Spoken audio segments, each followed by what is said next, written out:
You've been taught that holding on is how you keep things, that love means gripping tighter, that security comes from making sure nothing slips away.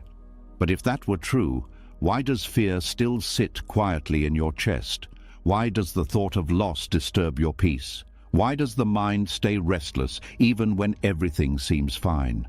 The truth is simple and unsettling at the same time. What is truly yours does not need to be held, and what needs to be forced was never meant to stay. Buddhist teachings have pointed to this for centuries, not with fear or pressure, but with calm understanding. Life moves, everything changes, and peace begins the moment you stop fighting that truth. When you hold lightly, the heart relaxes and the mind becomes clear. You stop guarding life as if it might betray you, and you begin to live it as it is. Control loosens, resistance softens, and something inside you finally exhales. Tonight, as you listen, you may feel that quiet shift begin. The urge to control fades a little. The need to cling loses its urgency. The tension you've been carrying, often without realizing it, starts to dissolve. You begin to see that detachment is not loss, it is trust. Trust that what belongs with you will remain without force. Trust that what leaves was never meant to be imprisoned by fear. This is not about pushing people away or becoming cold and distant. It is about releasing the anxiety that love must be guarded to survive. It is about allowing life to unfold without tightening your grip at every turn. Nothing real is taken by change, and nothing fragile is made strong by force. Hold lightly, because what is meant to stay will stay. Allow your breath to slow. Allow your grip on the world to soften. Allow peace to enter where fear once lived. This is not an ending, it is a return, to ease, to clarity, to freedom. Are you ready to stop holding so tightly and finally rest? Let us begin. Something quiet happens after the first release. Once the grip loosens, a question naturally appears. If I am not holding so tightly, what am I supposed to do instead? If control is not the answer, what takes its place? This is where detachment is often misunderstood, and where its deepest meaning begins to reveal itself. There is a moment when the mind pauses and realizes that letting go did not cause life to collapse. The sun still rose. People still spoke. The world continued to move.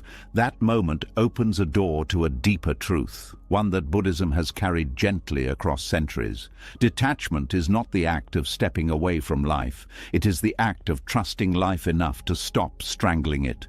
A quiet curiosity starts to grow here. If I am not meant to withdraw, then what is detachment really asking of me?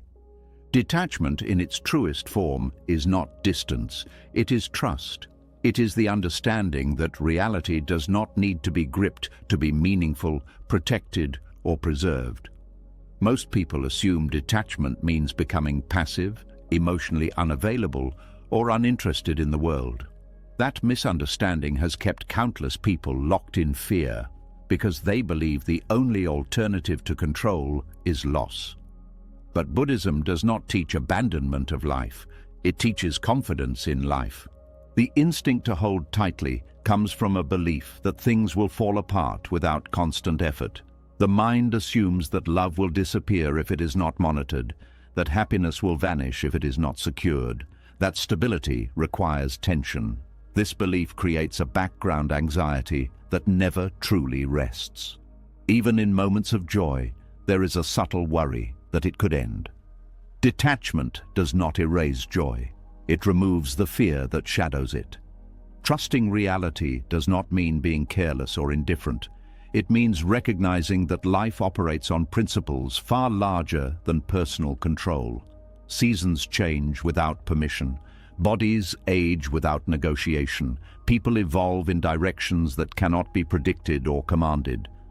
Fighting these truths does not stop them. It only creates friction inside the mind. Detachment begins when that resistance softens. When someone practices detachment as trust, they stop asking life to promise permanence. They stop demanding guarantees. Instead, they meet each moment fully, without trying to freeze it in place. This does not make experiences shallow. It makes them vivid. When the mind is no longer obsessed with securing the future, it becomes present enough to actually experience what is happening now. Many people confuse engagement with attachment. They believe that to care deeply means to cling deeply. But care does not require possession. Presence does not require control. You can show up fully without chaining yourself emotionally to outcomes. In fact, trust-based detachment allows for a richer kind of participation because attention is no longer split between living and protecting. Withdrawal happens when someone is overwhelmed or disappointed by life and decides to numb themselves. Detachment happens when someone understands life clearly and no longer needs to brace against it. One is a closing, the other is an opening. Buddhism consistently points toward openness, not retreat. When you stop gripping reality, you begin to notice how much energy was being spent on fear. Fear of change, fear of loss, fear of uncertainty. That energy becomes available again, and it transforms into clarity. The mind becomes less reactive. Instead of constantly asking, "How do I keep this?" it begins asking, "How do I meet this honestly?" Trusting reality also means trusting yourself within it. Detachment is not blind faith that everything will be pleasant. It is confidence that you can respond to whatever arises. When you trust your ability to meet life, you no longer need to micromanage it. This is where real strength appears, not in control, but in adaptability. A detached mind does not collapse when plans change. It adjusts. It does not panic when people disappoint. It learns. It does not cling to comfort as if survival depends on it. It rests in the knowledge that discomfort is temporary. This flexibility is not weakness, it is resilience. Much suffering comes from treating reality like an enemy that must be subdued. Detachment changes that relationship. Reality becomes something to cooperate with rather than fight against. Pain still happens, loss still occurs, but the additional suffering created by resistance fades. You stop arguing with what already is. Trusting reality also means releasing the idea that life owes you a specific shape. When expectations loosen, disappointment loses its sharp edge. This does not make you passive or unmotivated. It makes your actions cleaner. You act because action feels right, not because you are trying to secure emotional safety through results. Detachment allows effort without desperation, love without fear, commitment without possession. You can work hard without tying your identity to success. You can care deeply without demanding permanence. This balance is what Buddhism refers to as the middle way, not clinging, not avoiding, simply engaging with wisdom. When detachment is misunderstood, people fear it will drain life of meaning. The opposite happens. Meaning deepens because it is no longer dependent on permanence. A sunset becomes precious precisely because it will not last. A conversation becomes sacred because it cannot be repeated in the same way. Trusting reality allows you to appreciate moments without trying to imprison them. The mind that trusts reality stops rehearsing disaster. It no longer treats uncertainty as a threat. It sees uncertainty as the natural condition of life. This shift alone reduces immense mental strain. Anxiety thrives on the illusion that certainty is possible if you worry enough.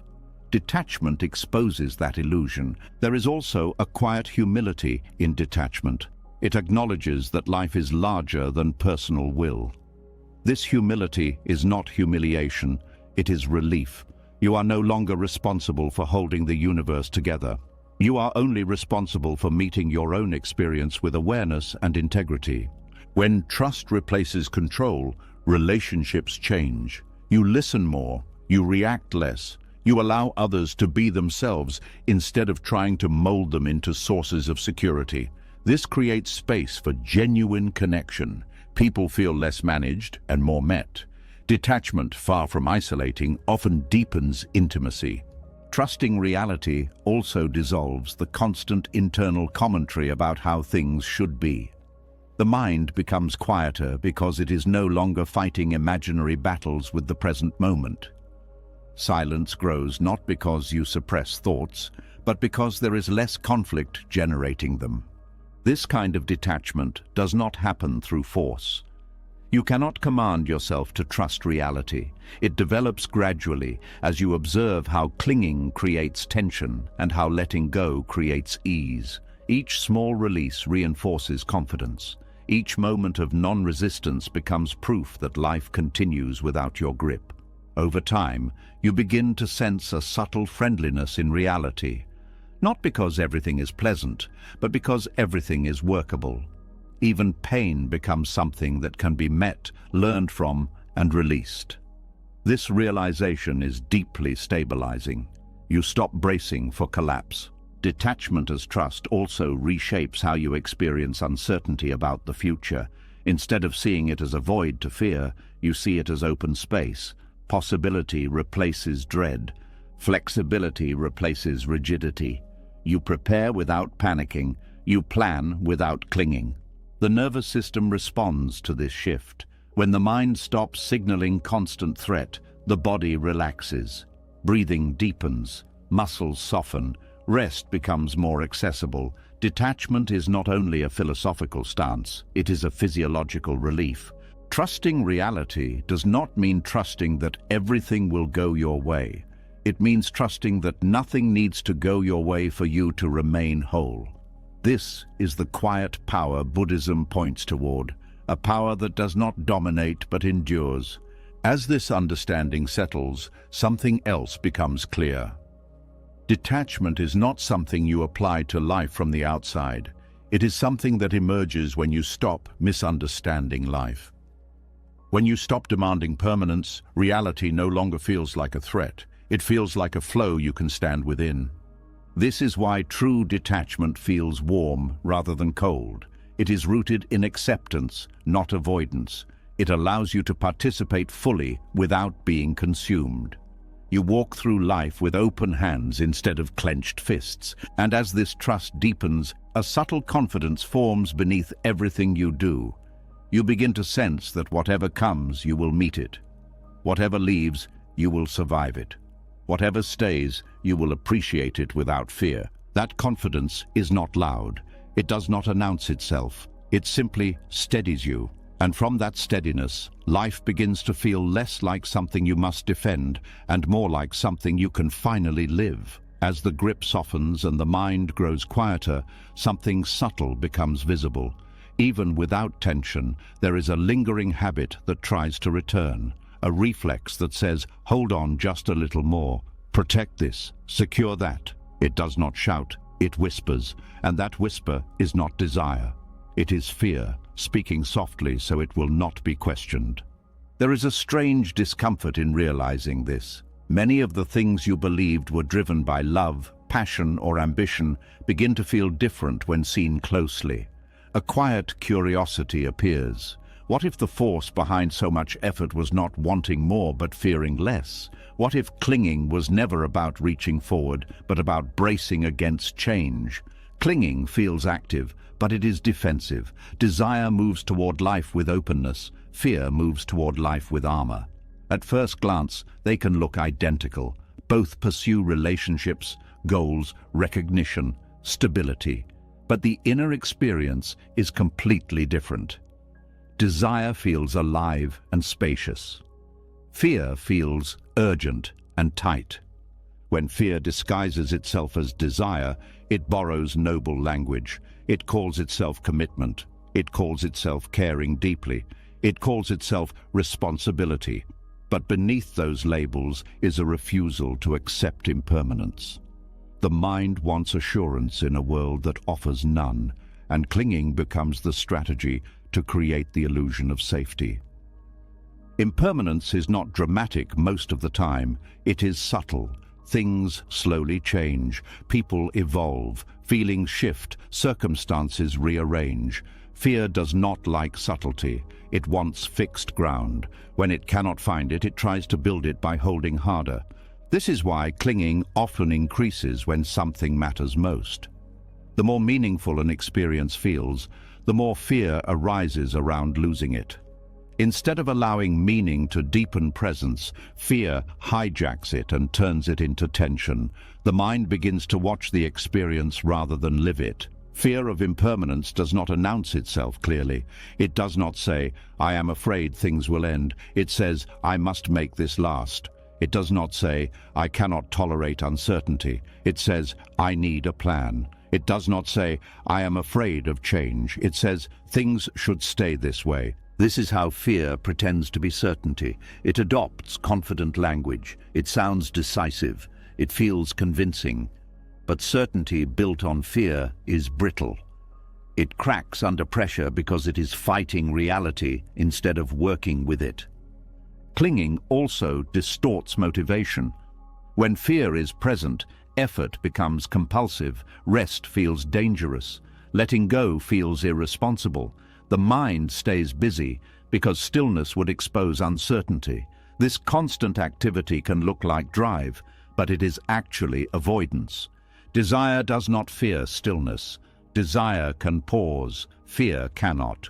Fear needs movement to feel alive. It needs to do something to feel in control. This is why clinging often leads to burnout. The system is always on alert. One of the clearest ways to see fear beneath clinging is to notice the body. When attachment is activated, the body tightens. Shoulders lift. Jaw clenches. Breath shortens. This is not the body of joy. It is the body preparing for threat. Love does not prepare for threat. Love responds to what is present. Fear prepares for what might go wrong. When attachment is fear-based, the mind spends more time rehearsing loss than enjoying connection.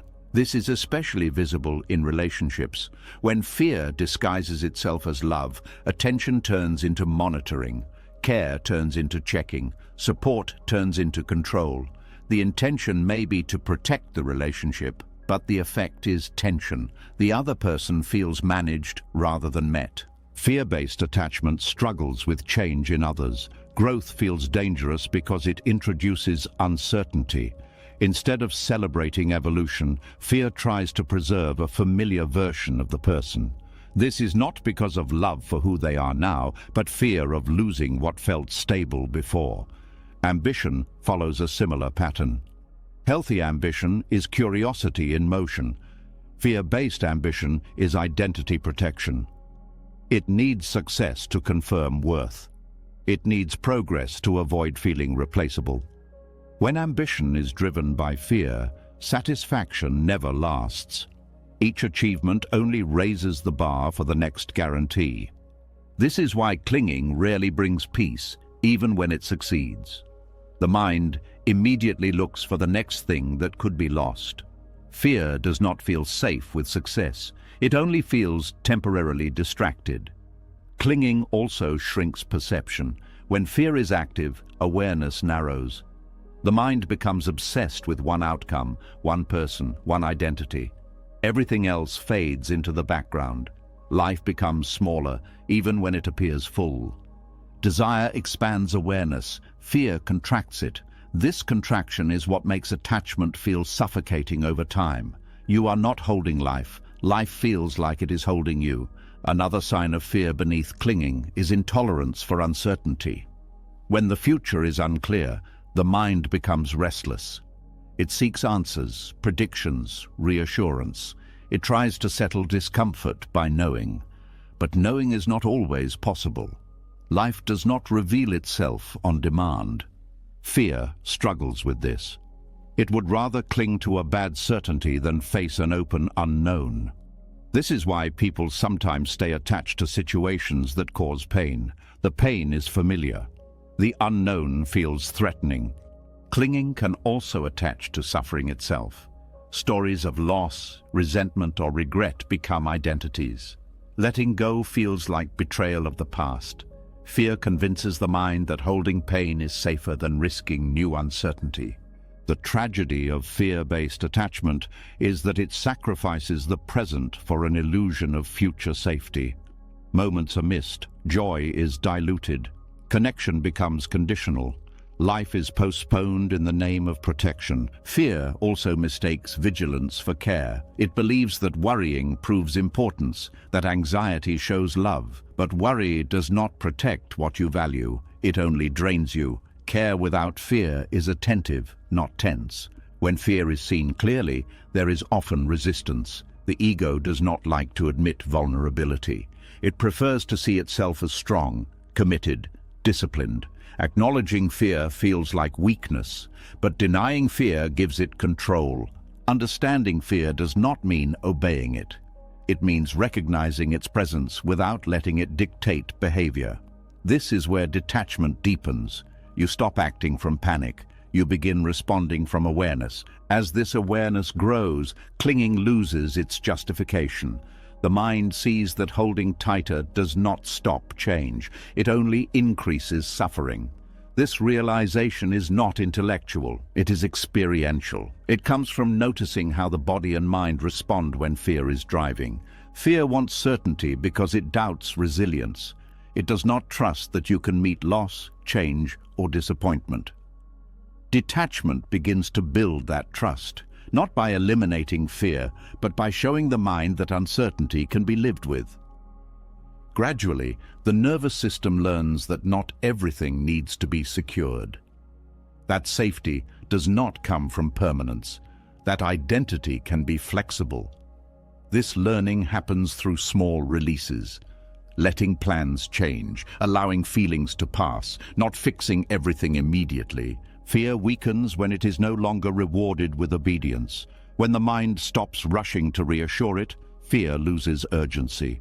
It becomes information rather than command. Desire reclaims its natural role. It becomes exploratory instead of defensive. You move toward what matters without chaining yourself to outcomes. You engage without gripping. You care without guarding. This shift also changes how loss is experienced. Loss still hurts. Detachment does not numb pain, but pain is no longer compounded by the belief that something has gone wrong with reality. Grief moves through instead of becoming a permanent structure. Fear of impermanence dissolves slowly, not because impermanence disappears, but because it is no longer misunderstood. Change stops feeling like betrayal. It feels like movement. Clinging had promised certainty but delivered anxiety. Detachment offers no guarantees but delivers peace, not a dramatic peace, a quiet one, the kind that does not depend on conditions. The mind becomes less interested in owning experiences and more interested in understanding them. You stop asking, "How do I keep this?" and start asking, "How do I meet this honestly?" That question changes everything. Fear loses its disguise when you stop mistaking intensity for truth. Strong emotion does not mean something must be held forever. It means something is alive now. Detachment allows that aliveness without fear of its ending. As fear loosens its grip, there is more room for trust. Not blind trust, but grounded trust. Trust in your ability to respond. Trust in the resilience of awareness. Trust that life does not need to be frozen to be meaningful. Clinging fades not because you reject it, but because you see through it. It no longer feels like protection. It feels like weight. And when the mind recognizes unnecessary weight, it naturally sets it down. What remains is not emptiness, but space. Space to breathe, space to feel, space to live without constantly negotiating with fear. As the grip loosens and fear loses its authority, another pattern quietly steps into view. It has been there all along, so familiar it almost feels invisible. A single word the mind uses without hesitation. A word that seems harmless, even comforting. And yet, the moment it appears, tension follows. That word is mine. There is a subtle tightening that happens the instant something is claimed. A shift from openness to defense, from presence to protection. Curiosity stirs here because this tension does not come from loss. It appears before anything has gone wrong. Ownership feels natural, it feels practical, it feels necessary for survival, but beneath that practicality, something sharp hides. The moment something becomes mine, the mind changes its posture. It no longer meets reality. It guards against it. The idea of ownership creates a boundary between self and world. On one side is what is considered me and mine. On the other side is everything else. That division may seem harmless, but it quietly reshapes perception. Once the line is drawn, the mind must defend it. And defense always requires vigilance. Ownership is not just about objects. It extends to people, roles, beliefs, opinions, achievements, and even suffering. The mind claims experiences the same way it claims possessions. This is mine. This defines me. This must not be threatened. And with each claim, inner conflict grows. The violence of ownership is not loud. It does not always look like anger or aggression. Often it looks like worry. It looks like comparison. It looks like resentment. It looks like fear disguised as responsibility. The mind begins to scan for threats that did not exist before the claim was made. Before ownership, there is enjoyment. After ownership, there is anxiety. Before ownership, there is appreciation. After ownership, there is fear of loss. This shift happens so quickly it is rarely noticed. But it changes the entire emotional landscape. When something is labeled mine, the mind creates a story around it. That story includes potential enemies, anyone who might take it, anything that might damage it, any change that could weaken it. Reality itself becomes suspicious. This is how ownership invents conflict. It turns neutral circumstances into threats. It turns other people into competitors. It turns time into an enemy. Aging becomes an attack. Change becomes a betrayal. Uncertainty becomes a danger. The mind believes ownership brings safety, but safety built on possession is fragile. The more something matters, the more fear gathers around it. The mind must constantly defend its territory. Peace becomes conditional. This inner conflict does not require actual loss. It arises from anticipation alone. The thought that something could be taken is enough to create tension. The nervous system responds as if danger is already present. Ownership also reshapes identity. When something is mine, it becomes part of who I think I am. Losing it no longer feels like losing an object. It feels like losing myself. This is where fear intensifies.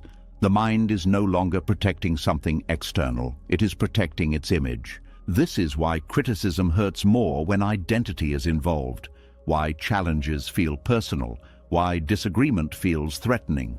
Ownership of ideas creates enemies out of differing perspectives. The mind must be right because being wrong feels like annihilation. Even positive traits can become violent when owned. Kindness becomes something to protect rather than express. Wisdom becomes something to defend rather than deepen. Spiritual identity becomes a weapon rather than a path. Ownership demands loyalty from reality. It expects life to cooperate with the story it has built. When reality does not comply, frustration arises. The mind feels betrayed by events that were never obligated to obey. The violence here is subtle but persistent. It is the constant friction between how things are and how the mind insists they should remain. This friction drains energy. It keeps the system in a low-level state of stress. Relationships suffer deeply under ownership. When people are claimed, expectations form. Roles harden. Freedom shrinks. Love becomes conditional.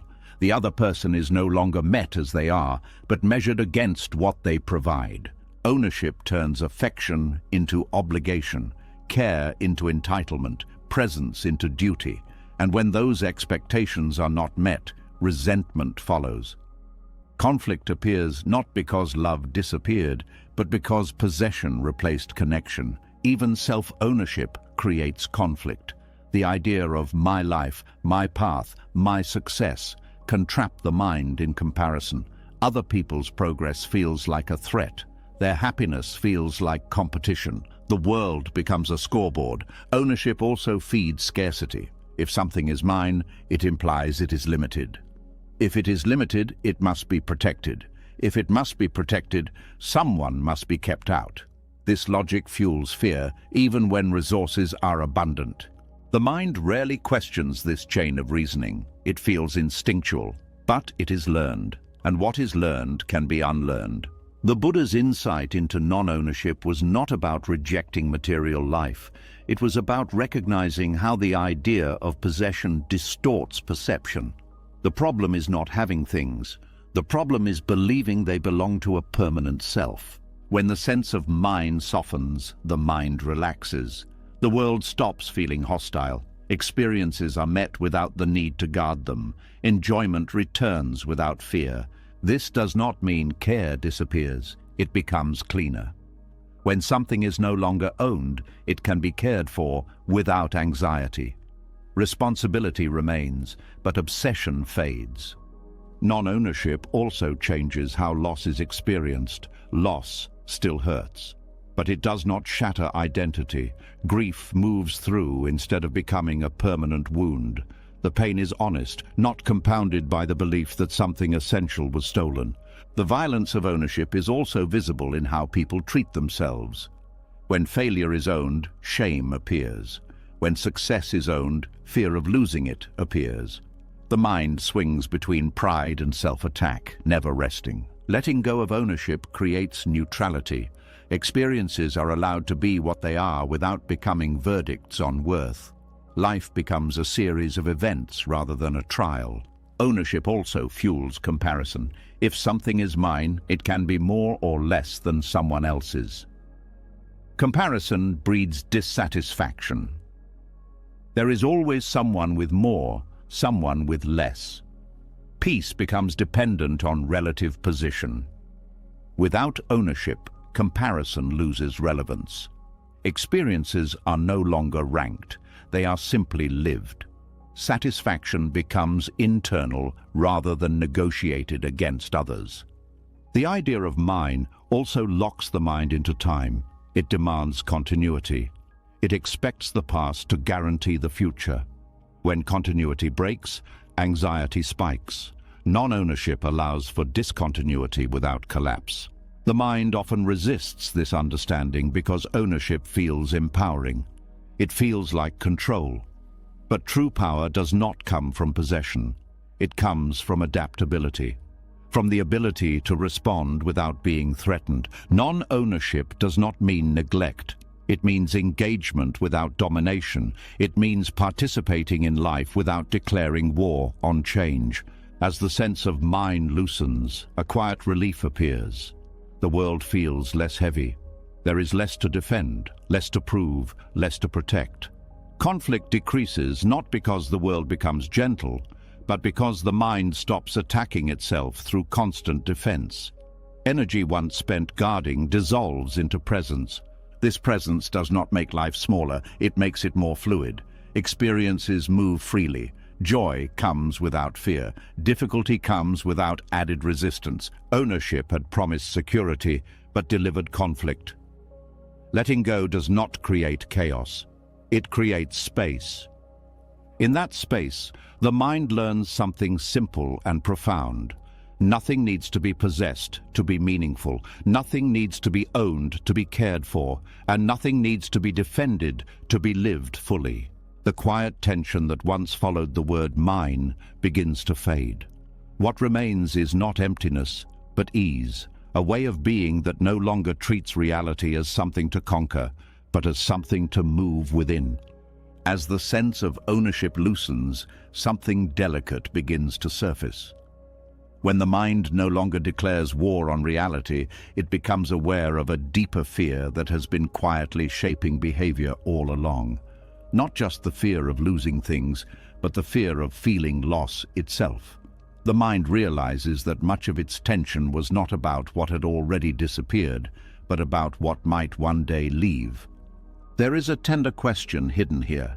If everything changes, is there a way to meet that truth without closing the heart? Is there a way to enjoy deeply without bracing for pain? This is where letting go before loss happens reveals its quiet wisdom. Most suffering does not come from loss itself. It comes from being emotionally unprepared for it. The mind treats loss like an ambush, something that should not have happened, something unfair, something that breaks the rules. But loss is not an interruption of life, it is one of its rhythms. Letting go before loss happens does not mean withdrawing affection or dulling appreciation. It means loosening the belief that anything must stay in order for life to be meaningful. It is the practice of loving without rehearsing grief and enjoying without demanding permanence. The mind often believes that holding tightly will soften the pain of loss when it arrives. But the opposite is true. The tighter the grip, the sharper the break. Clinging creates shock. Letting go creates continuity. Emotional release before loss happens is not resignation. It is realism infused with care. It is the quiet understanding that everything you touch is already changing and that this does not reduce its value. When you allow yourself to see this clearly, something unexpected happens. Appreciation deepens. Moments become vivid because they are not taken for granted. You stop assuming there will be more later. Presence replaces postponement. Most people delay emotional release because they confuse it with indifference. They believe that if they loosen their attachment, they will care less. But care does not depend on ownership. Care depends on attention, and attention sharpens when fear steps aside. Letting go early means not tying your emotional stability to continuation. It means allowing experiences to be complete without insisting they be permanent. This allows joy to be full rather than anxious. The mind resists this practice because it feels counterintuitive. It asks, if I accept loss now, won't I suffer twice? But acceptance does not create pain. Resistance does. When you accept impermanence, you are not grieving the future, you are respecting reality. Anticipatory release is not pre-grief. It is pre-clarity. It removes the illusion that anything was guaranteed in the first place. When loss eventually occurs, it is still painful, but it is not disorienting. It does not collapse identity. One of the most profound shifts that happens with early letting go is the reduction of fear-based behavior. When you are no longer trying to protect yourself from future pain, you stop making choices rooted in avoidance. You stop shrinking your life to feel safe. Many people unconsciously limit joy because they fear losing it. They hold back from loving fully, from committing deeply, from celebrating openly. Letting go before loss happens removes this hesitation.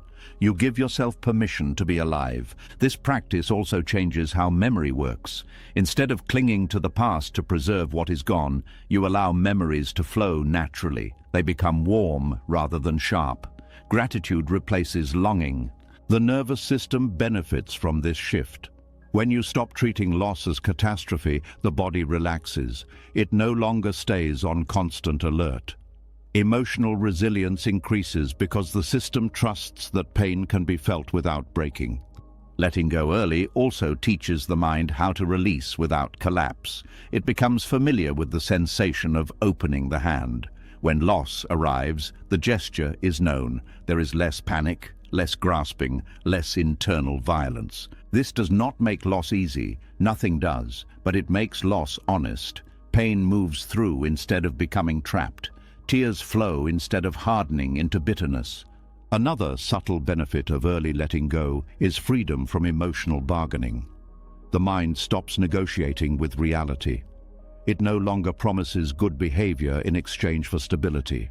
It stops asking life to stay the same. This frees enormous energy.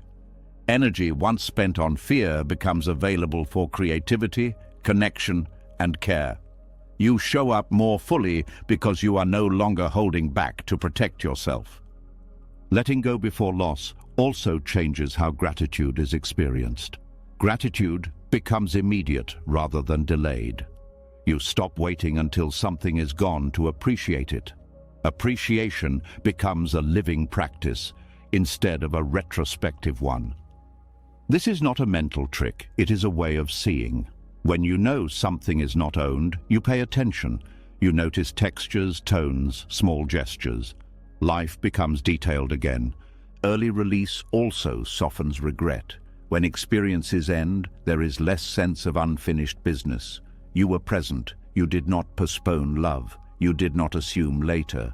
This brings peace even in grief. The mind often fears that letting go will make it passive, but letting go actually sharpens engagement. When you are not clinging, you respond more accurately. You are less distracted by fear and more attuned to what is needed now. This practice also reduces resentment. When loss is accepted as part of life, the mind stops searching for someone to blame. There is sadness, but not hostility. Pain does not turn into bitterness. Letting go before loss happens also dissolves the habit of emotional hoarding. You stop saving love for later. You stop rationing joy. You stop waiting for perfect conditions. This creates a sense of abundance that does not depend on outcomes.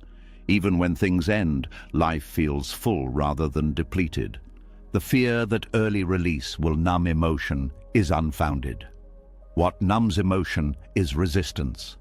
Allowing impermanence keeps the heart open. The heart closes when it is trying to defend itself. This approach also changes how endings are experienced. Endings become transitions rather than failures.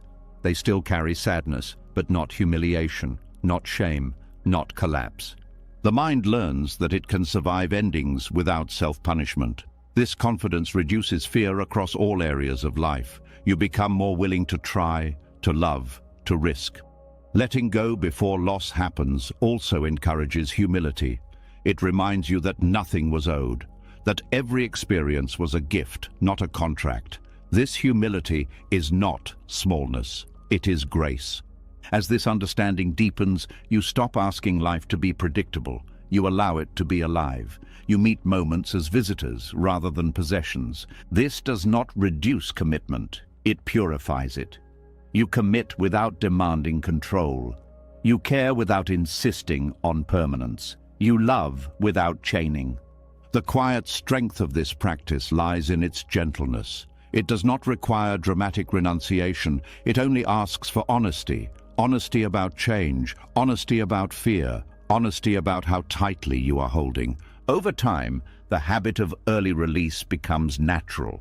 You notice attachment forming and soften it. You notice fear rising and breathe with it. You do not wait for loss to teach you. This creates emotional maturity. You are no longer surprised by change. You are not shocked by endings. You are not destroyed by loss. What remains is a steady openness, a willingness to be touched by life without needing to trap it, appreciation without anxiety, love without preconditions. The mind grows quieter not because it avoids pain, but because it no longer fights reality. Life continues to move, experiences come and go, and you remain present, responsive, and awake within it all. Letting go before loss happens does not steal meaning from life. It reveals it. As the habit of releasing before loss settles into the body, a quiet misunderstanding often surfaces. The mind begins to wonder whether this softness means becoming distant, whether letting go will slowly turn the heart cold. Many people pause here, afraid that detachment will drain warmth from their relationships and flatten their emotional life. This fear deserves attention because it points directly to the next layer of understanding. There is a deep confusion in modern thinking between detachment and indifference. Indifference closes the heart. Detachment, when understood correctly, does the opposite. It matures the heart. It removes the noise that blocks genuine connection. Detachment as emotional maturity begins with recognizing how much control interferes with intimacy. Control rarely announces itself openly. It hides inside concern, advice, expectations, and subtle pressure. It claims to protect love, but it quietly limits it. When outcomes matter more than presence, connection becomes conditional. Emotional immaturity does not mean lacking feelings. It means being ruled by them. It means reacting instead of responding. It means needing others to behave a certain way in order to feel safe. Detachment interrupts this pattern. It creates space between emotion and action. In that space, choice appears. When you no longer need to control how someone feels, thinks, or grows, you begin to meet them as they are. This meeting is the foundation of intimacy. Intimacy is not closeness created by dependence. It is closeness created by freedom. Many people confuse attachment with depth. They believe intensity equals intimacy. But intensity often comes from fear. Fear of losing, fear of being replaced, fear of not being enough. These fears create emotional spikes, but spikes are not depth, they are instability. Detachment steadies emotional ground. It allows feelings to move without overwhelming the system. You can feel love without panic. You can feel sadness without collapse. You can feel joy without clutching. This stability makes it safer for others to be real with you. When detachment is absent, relationships become negotiations. Each interaction carries hidden conditions. Approval is traded, security is bargained for. Love becomes something that must be maintained through performance. This creates exhaustion on both sides. Emotional maturity recognizes that no one exists to regulate your inner state. Detachment supports this recognition. It shifts responsibility inward. Instead of asking others to behave in ways that calm your fear, you learn to hold your own emotions with care. This does not reduce connection. It purifies it. When you stop using others to stabilize yourself, you can finally see them clearly. You stop projecting needs onto them. You stop confusing comfort with compatibility. Detachment also removes the urgency that suffocates intimacy. When you are afraid of losing someone, you rush moments. You cling to reassurance. You read meaning into silence. The relationship becomes tight. Detachment loosens this grip. Time slows down. With detachment, listening deepens. You are no longer listening for confirmation or threat. You listen to understand. This alone transforms connection. People feel seen rather than evaluated.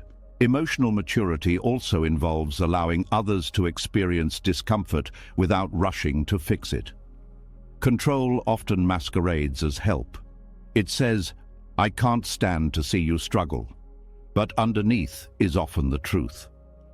"I can't stand how your struggle makes me feel." Detachment allows you to stay present without intervening unnecessarily. This does not mean withholding support. It means offering support without attachment to outcomes. You help because it feels right, not because you need a specific result to feel okay. Detachment changes how conflict is handled. When you are not attached to being right, arguments soften. Defensiveness decreases. You can acknowledge mistakes without losing self-worth. You can disagree without turning the other person into an enemy. Coldness avoids conflict. Detachment engages it calmly. It does not shut down. It stays open without being reactive. This creates safety. Safety allows honesty. Honesty deepens intimacy. Another sign of emotional maturity through detachment is respect for boundaries. Control ignores boundaries. It believes love entitles access. Detachment understands that closeness does not require invasion. It honors space without interpreting it as rejection. This respect allows relationships to breathe. People are more likely to stay when they are not being held hostage by expectations. Freedom strengthens bonds more than obligation ever could. Detachment also dissolves emotional manipulation, both conscious and unconscious. When you are not dependent on specific reactions, you stop using guilt, silence, or intensity to get your needs met. Communication becomes clearer. Needs are expressed directly rather than acted out. The heart remains warm because it is no longer armored. Control hardens the heart. Detachment softens it. It allows vulnerability without collapse. You can open without demanding protection. Emotional maturity also involves accepting that others cannot meet all needs. Control demands completeness. Detachment accepts limitation. This prevents disappointment from turning into resentment. When expectations loosen, appreciation grows. You notice what is offered rather than obsessing over what is missing. Gratitude replaces comparison. Presence replaces evaluation. Detachment also supports emotional consistency. Instead of swinging between closeness and withdrawal, you remain steady. This steadiness builds trust. People feel they can rely on you because your mood is not constantly tied to their behavior. Coldness withdraws to avoid pain. Detachment stays engaged while accepting pain as part of connection. It does not punish others for being human. Another important aspect of emotional maturity is allowing relationships to change form without labeling that change as failure. Control clings to roles. Detachment allows evolution. A connection can shift without being erased. This flexibility reduces heartbreak. You grieve changes without catastrophizing them. You do not force continuity where it no longer fits. Detachment also deepens self-respect. When you are not chasing validation, you choose relationships that align with your values. You do not stay where you must shrink to be accepted. You do not leave simply because discomfort arises. Emotional maturity is the ability to stay without clinging and leave without hatred. Detachment supports both. This maturity also changes how love is expressed. Love becomes an offering, not a demand. You give without keeping score. You receive without obligation. The fear that detachment will make you less caring fades as you experience its effects. You care more cleanly. Without fear, love flows naturally. Without control, affection becomes spacious. Detachment allows deeper intimacy because it removes the pressure to perform. Both people can relax, masks fall away, authenticity emerges.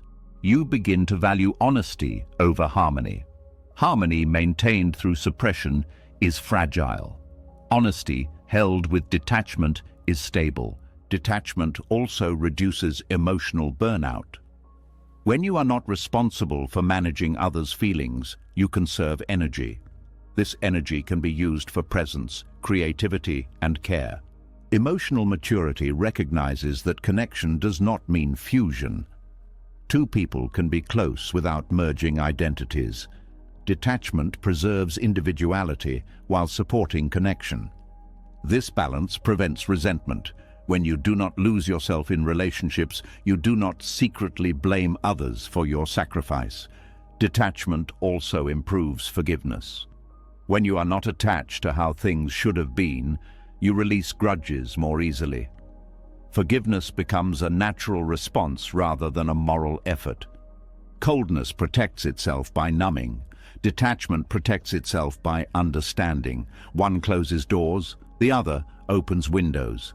As detachment matures, relationships feel lighter but not shallow.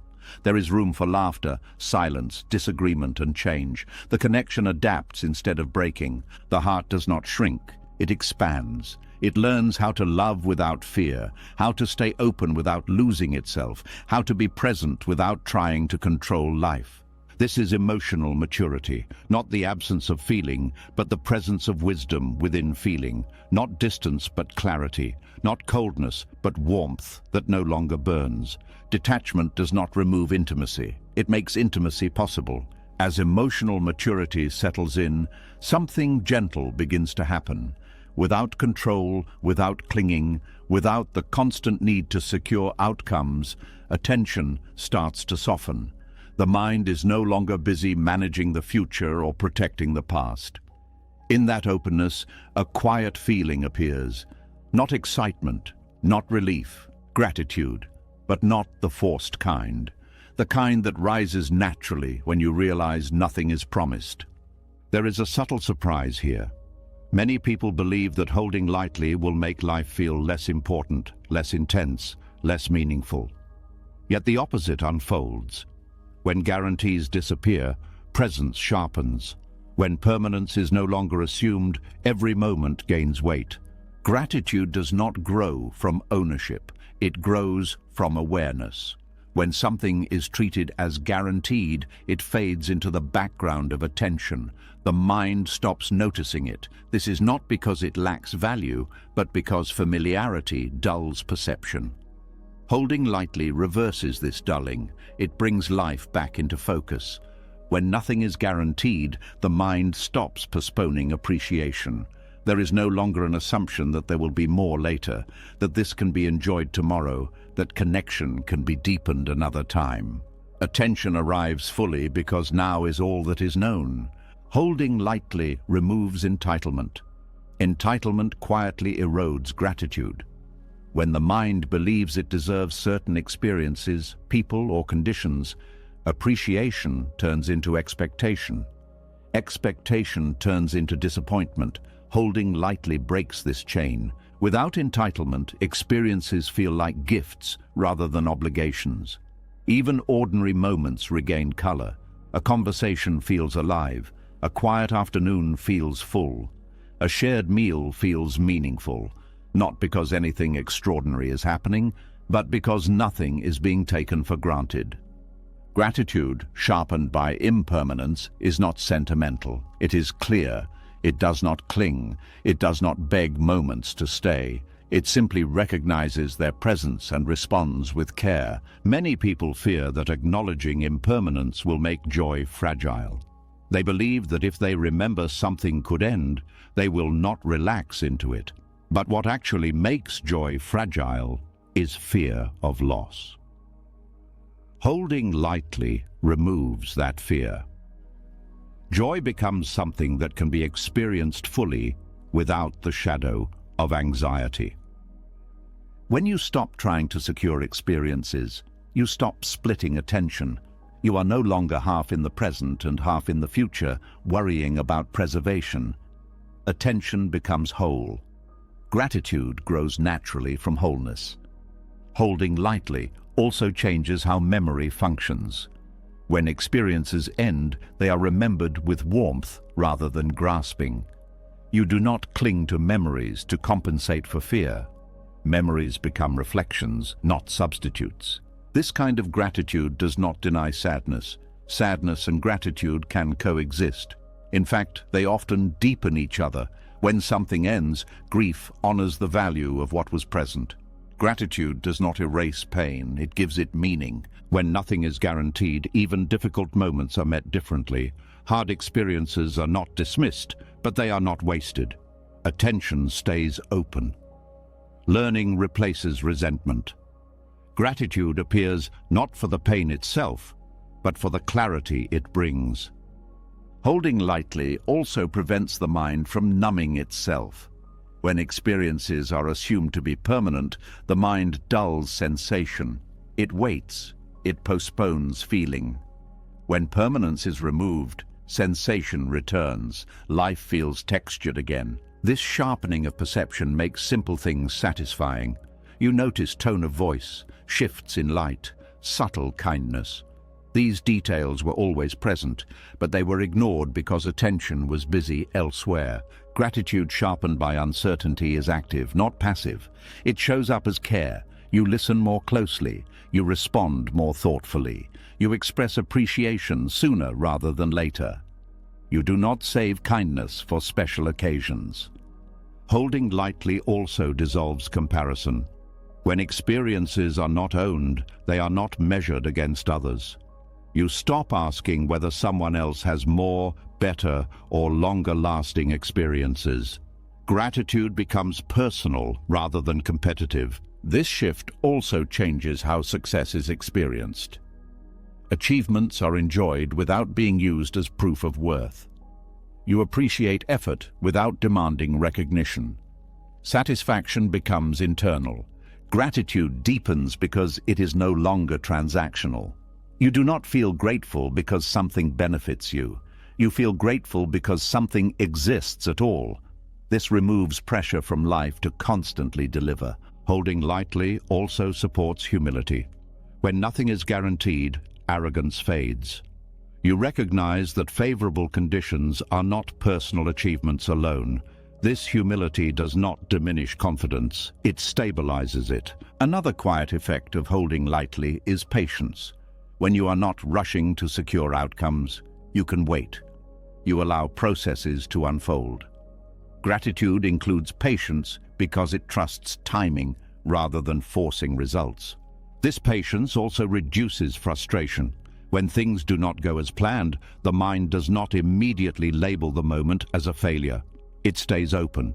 Gratitude for effort replaces obsession with outcome.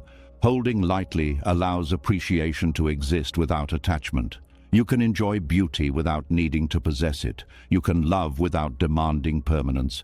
You can experience joy without fearing its end. This kind of gratitude is resilient. It does not disappear when conditions change. It adapts. When something leaves, gratitude shifts from presence to remembrance without bitterness. Holding lightly also transforms routine. Repetition no longer breeds boredom. It breeds familiarity, infused with attention. You notice variation within sameness. Life stops feeling mechanical. When nothing is guaranteed, even the body is appreciated differently. Sensations are noticed. Health is valued without panic. Aging is acknowledged without despair. Gratitude replaces denial. This perspective also reduces impatience with others. When you understand that nothing is promised, you stop demanding perfection. You become more forgiving. Gratitude for effort replaces criticism for flaws. Holding lightly changes how time is experienced. Time feels less like something slipping away and more like something passing through. You stop chasing moments and start inhabiting them. Gratitude, sharpened by impermanence, also encourages expression. You say what matters sooner. You show appreciation openly. You do not assume there will be another chance. This does not create urgency born of fear. It creates clarity born of awareness. You act because it feels true, not because you are panicking about loss. Holding lightly also frees joy from conditions. Joy no longer depends on how long something lasts. A short moment can be complete. A brief connection can be meaningful. This is why gratitude deepens rather than weakens when certainty is removed. Certainty dulls attention. Uncertainty sharpens it. Gratitude also becomes less performative. You stop trying to feel grateful because you should. Gratitude arises naturally when the mind is present. Holding lightly also softens disappointment. When expectations are loose, outcomes do not crush the heart. Gratitude for effort, learning, and experience remains even when results differ.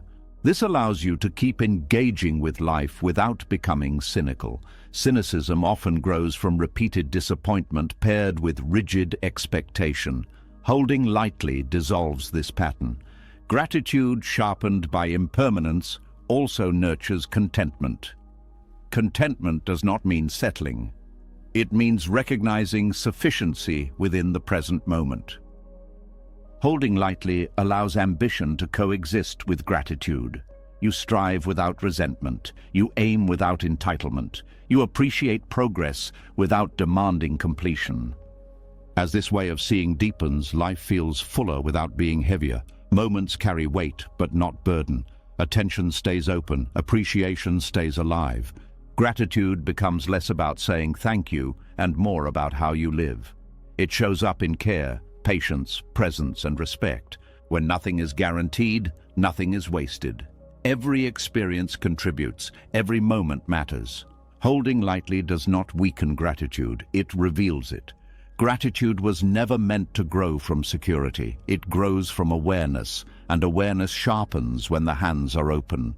As gratitude sharpens and attention stays open, another belief quietly starts to wobble. A belief so familiar, it often goes unquestioned. The idea that stability is something you can achieve and then keep.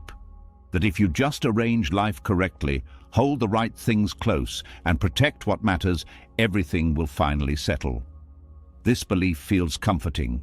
It promises rest. But underneath, it carries tension. There is a subtle unease here, because deep down you already know the truth. Nothing has ever stayed still for long, yet the mind keeps trying. Attachment is built on the hope that movement can be stopped, that change can be managed, that life can be fixed into a safe shape. This hope is understandable, but it is also the source of quiet suffering. Life is not designed to hold still. It moves by nature, and when movement is resisted, growth suffocates. Stability, as most people imagine it, is an illusion. It suggests a final state where nothing important shifts, where effort can end, where uncertainty disappears. But life has never offered such a state. Even moments that feel stable are only pauses within motion. The body changes breath by breath. Thoughts rise and fall. Relationships evolve. Circumstances rearrange. Movement is not a disruption of life. It is life. Attachment tries to deny this. It treats movement as a problem to solve. When something feels good, attachment wants to freeze it. When something feels bad, attachment wants to eliminate it permanently. In both cases, it is fighting the same force: change. This fight creates tension because it asks the impossible. The mind tightens around experiences, roles, identities, and plans, hoping to make them solid. But solidity does not exist in the way attachment imagines. Everything is temporary, fluid, responsive. When attachment freezes life, it does not stop movement. It only stops participation. Growth continues underneath, but the mind becomes rigid. This mismatch creates suffering. Life keeps moving, but the self refuses to move with it. This is why attachment often leads to stagnation, not because life stops offering opportunities, but because the mind refuses to release outdated structures. Old identities linger past their usefulness. Old stories shape new moments. The present is filtered through the past. Growth requires movement. It requires letting go of what no longer fits. Attachment resists this letting go. It confuses familiarity with safety. Even when a situation is painful, attachment may cling simply because it is known. The illusion of stability is especially powerful when things are going well. Comfort makes attachment subtle. It whispers that this arrangement should last, that effort is complete, that vigilance can relax. But beneath that whisper is fear, fear of losing what feels secure. This fear motivates control. Control tries to manage movement. It schedules, plans, predicts, and monitors. Planning itself is not the problem. The problem arises when planning becomes a substitute for trust, when flexibility disappears. Attachment-based stability depends on conditions remaining favorable. When conditions change, anxiety spikes. The mind scrambles to restore the old order. It resists adaptation. This resistance is what suffocates growth. Growth is uncomfortable because it involves uncertainty. It asks you to step beyond what is known. Attachment avoids this discomfort by insisting on sameness. It narrows possibility to preserve familiarity. This narrowing can happen in subtle ways. You stop exploring new interests because the old ones define you. You stop questioning beliefs because they feel like anchors. You stop listening deeply because you already know how things should be. Life responds to this rigidity with pressure. Circumstances shift. Challenges arise, not as punishment, but as correction. When growth is resisted internally, it arrives externally. Attachment interprets this pressure as threat. It doubles down on control. The cycle tightens, stress increases, joy fades. The illusion of stability also distorts time. The mind fixates on maintaining a moment rather than inhabiting it.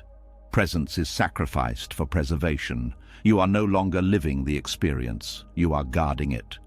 This guarding drains vitality. Energy flows when movement is allowed. It stagnates when movement is blocked. Emotional numbness often follows prolonged attachment. Not because life is dull, but because the mind is constricted. Attachment suffocates growth by limiting response. When change occurs, a flexible mind adapts. An attached mind resists. Resistance consumes energy that could have been used for learning, creativity, or connection. This is why attachment often leads to burnout. The effort to keep things the same is exhausting. Life requires constant adjustment. Refusing adjustment creates friction. The illusion of stability also affects self-image. When you attach to who you think you are, growth feels threatening. New interests feel like betrayal. Mistakes feel like identity collapse. Learning becomes risky. A flexible identity allows evolution. An attached identity freezes development. You stay loyal to an outdated version of yourself long after it no longer fits. This freezing is not loyalty. It is fear disguised as consistency. Attachment also interferes with emotional growth. Feelings are meant to move. Sadness passes, joy passes, anger passes. When emotions are suppressed or clung to, they stagnate. Suppressed emotions harden. Clung to emotions overwhelm. Movement allows integration. Feelings are processed by being felt and released. Attachment interrupts this natural cycle. Emotional patterns repeat because they are never allowed to complete. The illusion of stability is often reinforced by culture. Success is framed as arrival. Relationships are framed as permanence. Happiness is framed as a state to reach. These narratives encourage attachment. They imply that movement is failure, but arrival is temporary. Relationships evolve. Happiness fluctuates. When reality contradicts the narrative, disappointment arises.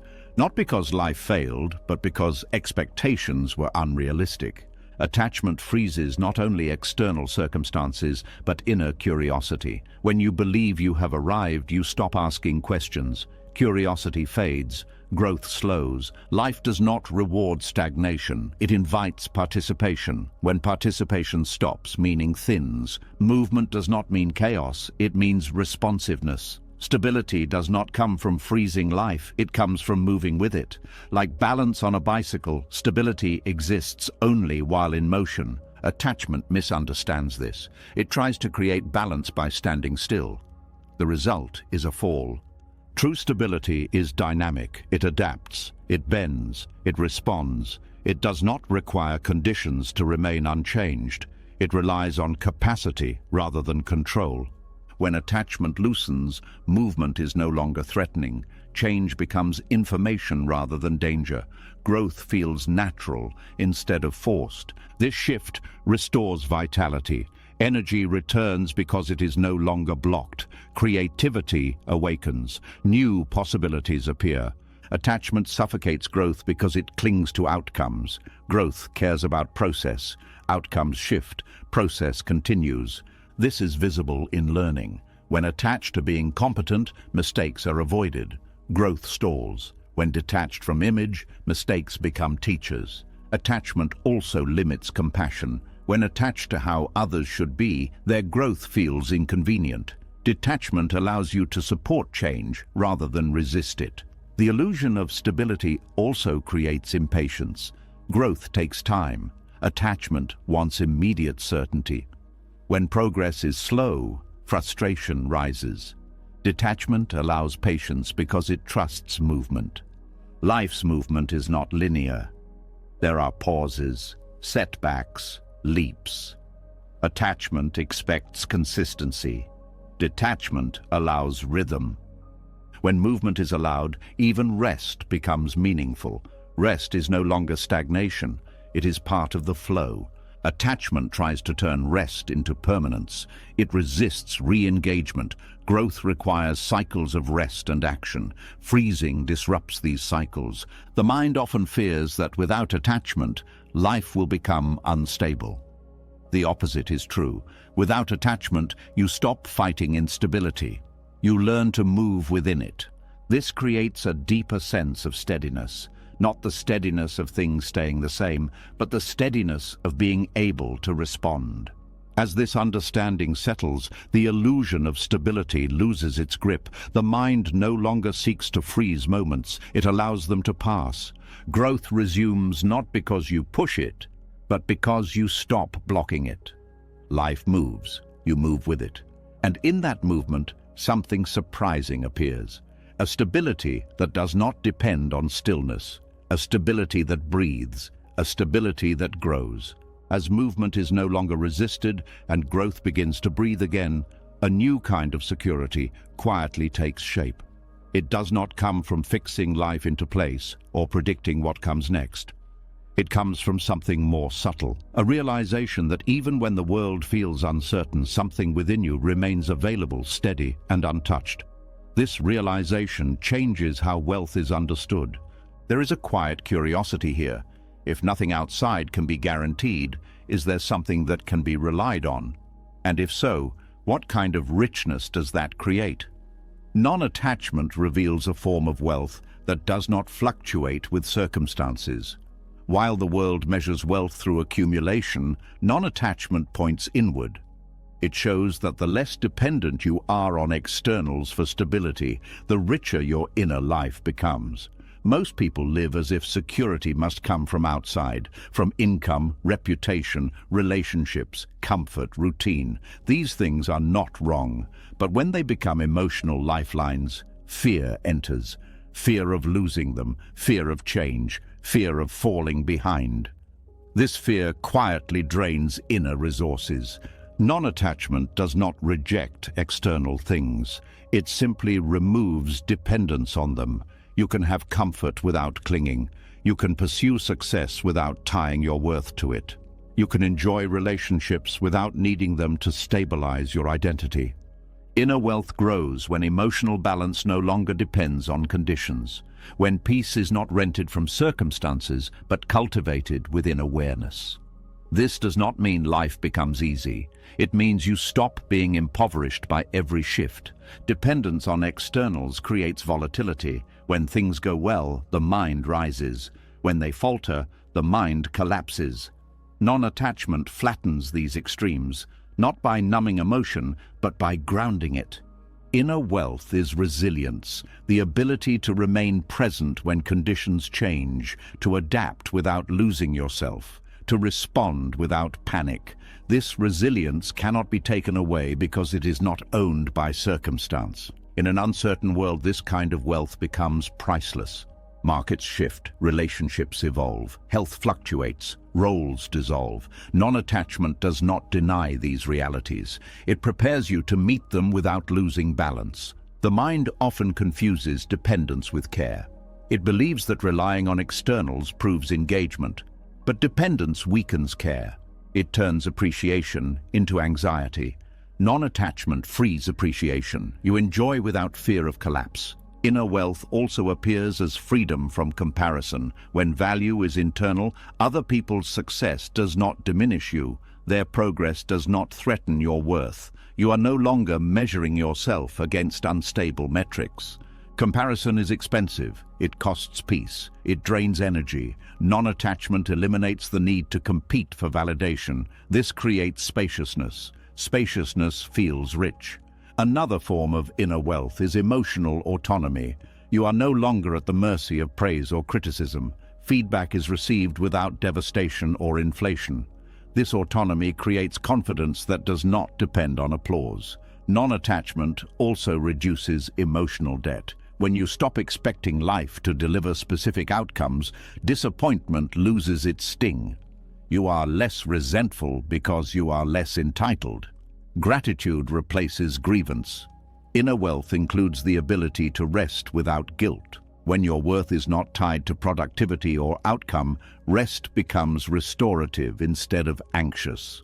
You stop proving yourself to invisible judges. This also changes how effort feels. You still work, strive, and engage, but without desperation. Effort becomes expression rather than survival. This makes action sustainable. Non-attachment strengthens discernment. When you are not chasing security through externals, choices become clearer. You are less likely to compromise values for comfort. Integrity becomes easier because fear has less leverage. Inner wealth also shows up as patience. When you are not dependent on immediate results, you can wait. You can allow processes to unfold. This patience reduces stress and improves decision-making. The mind becomes less reactive to uncertainty. Uncertainty no longer signals danger. It signals openness. Possibility replaces threat. This shift alone transforms how life is experienced. Non-attachment also protects against despair. When things fall apart, inner wealth remains accessible. You may grieve, struggle, and feel pain, but you are not empty. Something steady remains. This steadiness is not rigid, it is flexible. It adapts, it responds. It does not demand predictability, it trusts capacity. Inner wealth is also simplicity. When you are not emotionally dependent on many things, life becomes lighter. You need less to feel okay. This does not make life smaller, it makes it more manageable. Simplicity reduces noise. Noise drains attention. Attention is a form of wealth. When attention is free, life feels rich regardless of circumstances. Non-attachment also improves generosity. When you are not hoarding security, sharing becomes natural. You give time, care, and resources without fear of depletion. Giving reinforces abundance. This generosity is not performative, it is grounded. You give because you can, not because you need approval. This creates dignity. Inner wealth includes the ability to face fear without being ruled by it.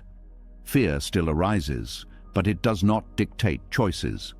Courage grows not from the absence of fear, but from independence from it. Non-attachment also refines pleasure. Pleasure enjoyed without clinging is cleaner. It does not demand continuation. It does not turn into addiction. You savor without needing more. This protects against excess. Excess often comes from trying to fill inner poverty. When inner wealth is present, moderation becomes natural. Non-attachment also changes how loss is experienced. Loss still hurts, but it does not bankrupt you emotionally. You recover faster because you were not invested beyond capacity. This recovery is not denial, it is resilience. You feel pain without drowning in it. Inner wealth also includes clarity of purpose. When you are not chasing security through status or accumulation, you are freer to pursue what matters. Meaning replaces survival. This clarity reduces confusion. Confusion is expensive. It wastes time and energy. Non-attachment simplifies direction. Non-attachment also deepens trust. Not blind trust in outcomes, but trust in response. You trust your ability to navigate whatever arises. This trust creates calm. Calm is a form of wealth. It allows better thinking, deeper connection, and wiser action. Calm cannot be bought or stolen. Inner wealth also supports gratitude without dependency. You appreciate what you have without fearing its loss. Gratitude becomes stable. This stability makes happiness less fragile. Happiness no longer collapses when conditions change. It adapts. Non-attachment also encourages learning. When failure does not threaten identity, curiosity grows. Mistakes become resources rather than verdicts. Learning increases inner wealth by expanding perspective. Perspective reduces suffering. In an uncertain world, external wealth is always at risk. Inner wealth is portable. It moves with you through change. It is available in any condition. This does not mean you reject external success. It means success no longer defines you. You use it rather than lean on it. Non-attachment also dissolves the fear of not having enough. Enough becomes internal. This sense of sufficiency is deeply stabilizing. Sufficiency does not eliminate desire. It grounds it. You want without needing. You strive without desperation. Inner wealth also allows you to be present during uncertainty rather than distracted by it. You stay engaged with life instead of bracing against it. This presence enhances experience. Even uncertainty becomes interesting rather than threatening. Non-attachment is not withdrawal from the world. It is independence within it. You participate fully without being consumed. The less dependent you are on externals, the more stable your inner world becomes. This stability is not static. It moves with life. In a world that cannot promise certainty, inner wealth becomes the only form of security that does not collapse under pressure. Non-attachment quietly builds that wealth, not through accumulation, but through release, not by controlling life, but by trusting your capacity to meet it. And in that trust, richness appears, not as excess, but as enough. As inner wealth becomes something you can feel rather than chase, another realization quietly settles in. When you stop depending on the outside world to hold you together, a question naturally arises. If so much can change, disappear, or be taken away, what, if anything, actually remains? What is truly yours when everything else moves? There is something steady beneath all the motion, something that does not weaken when circumstances shift. This realization does not arrive loudly. It comes as a quiet relief, a sense that you are not as fragile as you once believed. Much of human fear is built on a misunderstanding of ownership. We assume that what matters most is what we can lose. Money, status, relationships, roles, health, youth. Because these things change, the mind lives in a state of quiet panic. It treats impermanence as theft. But impermanence does not take everything. It only takes what was never fully yours to begin with. What truly belongs to you is not what you possess, but what you have become. Wisdom cannot be taken by circumstance. It grows through experience, reflection, and honesty. Once earned, it does not disappear when conditions change. Even when memory fades or strength weakens, the way wisdom shapes perception remains. It influences how you meet each moment, regardless of what that moment contains. Compassion is another form of inner possession that impermanence cannot touch. Compassion is not dependent on having something. It is an orientation of the heart.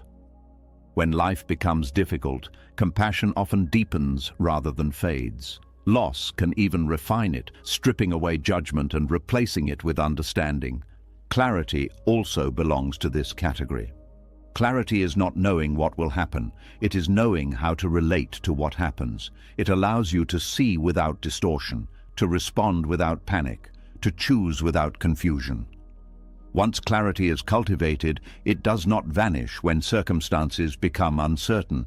In fact, it becomes more visible. These qualities are not stored in objects, roles, or outcomes. They are integrated into awareness itself. This is why they cannot be lost. They are not things you hold, they are ways you see.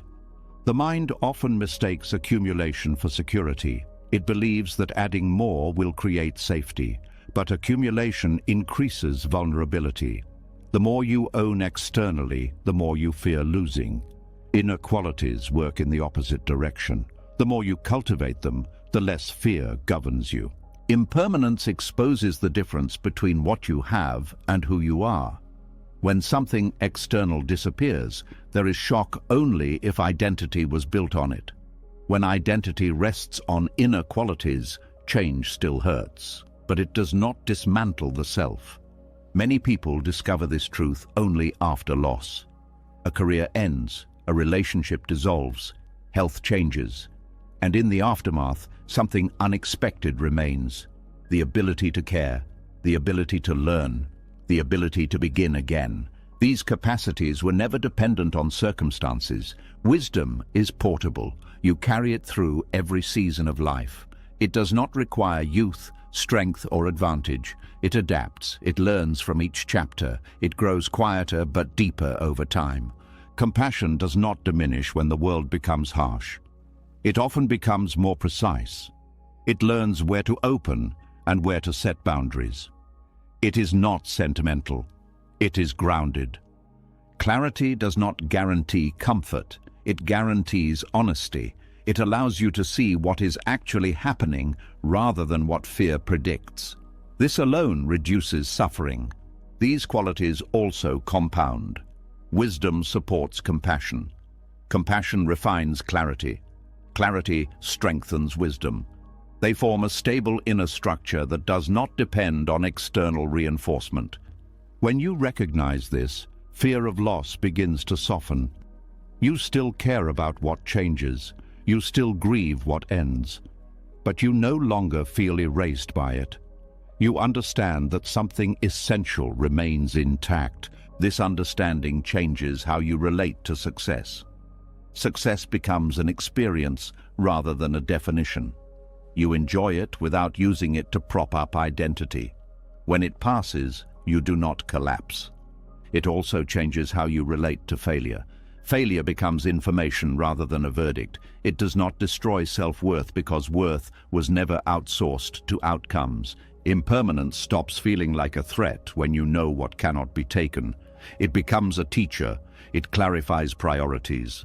It strips away what was never essential. The mind often fears emptiness. But what it fears is not emptiness. It fears the loss of false supports. When those supports fall away, what remains is not nothing. It is what was always there beneath the noise. Inner qualities are developed through engagement, not avoidance. Wisdom grows through facing difficulty. Compassion grows through vulnerability. Clarity grows through attention. These processes cannot be undone by external change. This is why non-attachment does not create detachment from life. It creates detachment from illusion. The illusion that identity depends on conditions. The illusion that security comes from permanence. When this illusion dissolves, life feels lighter.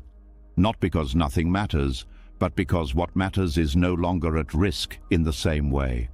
What truly belongs to you also includes your capacity for presence. Presence cannot be stolen. Even in confinement, illness, or loss, presence remains accessible. It is the simplest and most profound possession. Presence allows you to meet whatever arises without being consumed by it. It anchors experience. It does not require improvement or protection. The mind often overlooks presence because it is too busy protecting symbols of self. When those symbols fall away, presence becomes visible again. Another quality that cannot be lost is integrity. Integrity is alignment between values and action. It does not depend on recognition. It does not require success. It remains available in every circumstance. Integrity creates self-respect. Self-respect stabilizes the inner world. When self-respect is intact, external validation loses power. Courage is also an inner possession that impermanence cannot touch. Courage is not confidence that things will go well. It is willingness to face whatever comes. Courage often strengthens through hardship. Patience belongs here as well. Patience is not passive waiting. It is the ability to remain steady without forcing outcomes. It deepens with time and experience. These qualities form a quiet foundation. They are not flashy. They do not announce themselves, but they carry you through change. The fear that life will take everything is rooted in misunderstanding. Life takes forms, not essence. It takes circumstances, not capacity. When this is seen clearly, attachment loosens naturally. There is less urgency to hoard experiences, less panic about endings, less obsession with control. You still participate, you still care, but you no longer confuse temporary arrangements with permanent identity. This understanding also changes how you view others. You stop defining people by their roles, success, or behavior. You recognize their deeper qualities. This fosters respect and patience. When someone loses status or health, you do not see them as diminished. You see what remains: their humanity, their capacity for care, their awareness. This perspective reduces judgment. Judgment often comes from fear of losing one's own position. When inner worth is stable, comparison loses relevance. What truly belongs to you also includes the lessons you have integrated. Life may repeat patterns, but learning remains. Even if memory fades, the shape of understanding influences behavior. Impermanence may take sharpness of mind, but it cannot take the gentleness that understanding leaves behind. It cannot take the way wisdom softens reactions. This is why elders often carry depth even when abilities decline. Something essential remains. Knowing this allows you to age, change, and adapt without despair. You do not cling to past versions of yourself. You allow evolution. It also changes how you approach the future. You plan without panic. You prepare without obsession. You trust that whatever comes, you bring something valuable to meet it. The belief that you are only as strong as your circumstances creates anxiety. The recognition that strength is internal creates peace. This peace is not denial. It is grounded. It acknowledges loss without turning it into identity. When you understand what cannot be lost, you stop defending yourself so aggressively. Life no longer feels like a constant threat. You can relax your guard. Relaxation does not mean passivity, it means responsiveness. You respond instead of react. This shift restores energy.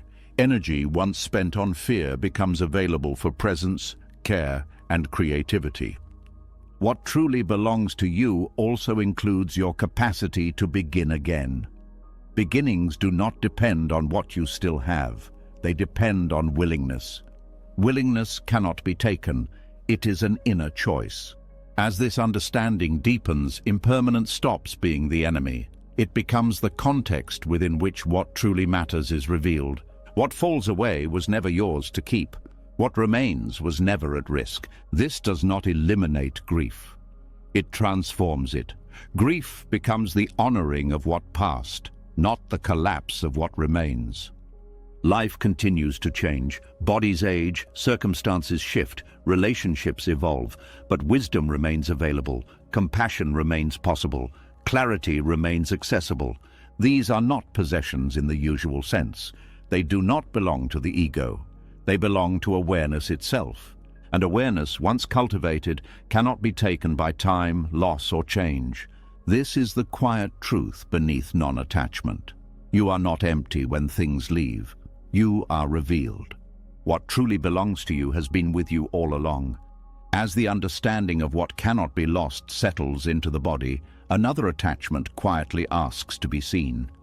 Even when possessions, roles, and circumstances loosen their grip, there is often something deeper that still holds tight, not to what you have, but to who you believe you are.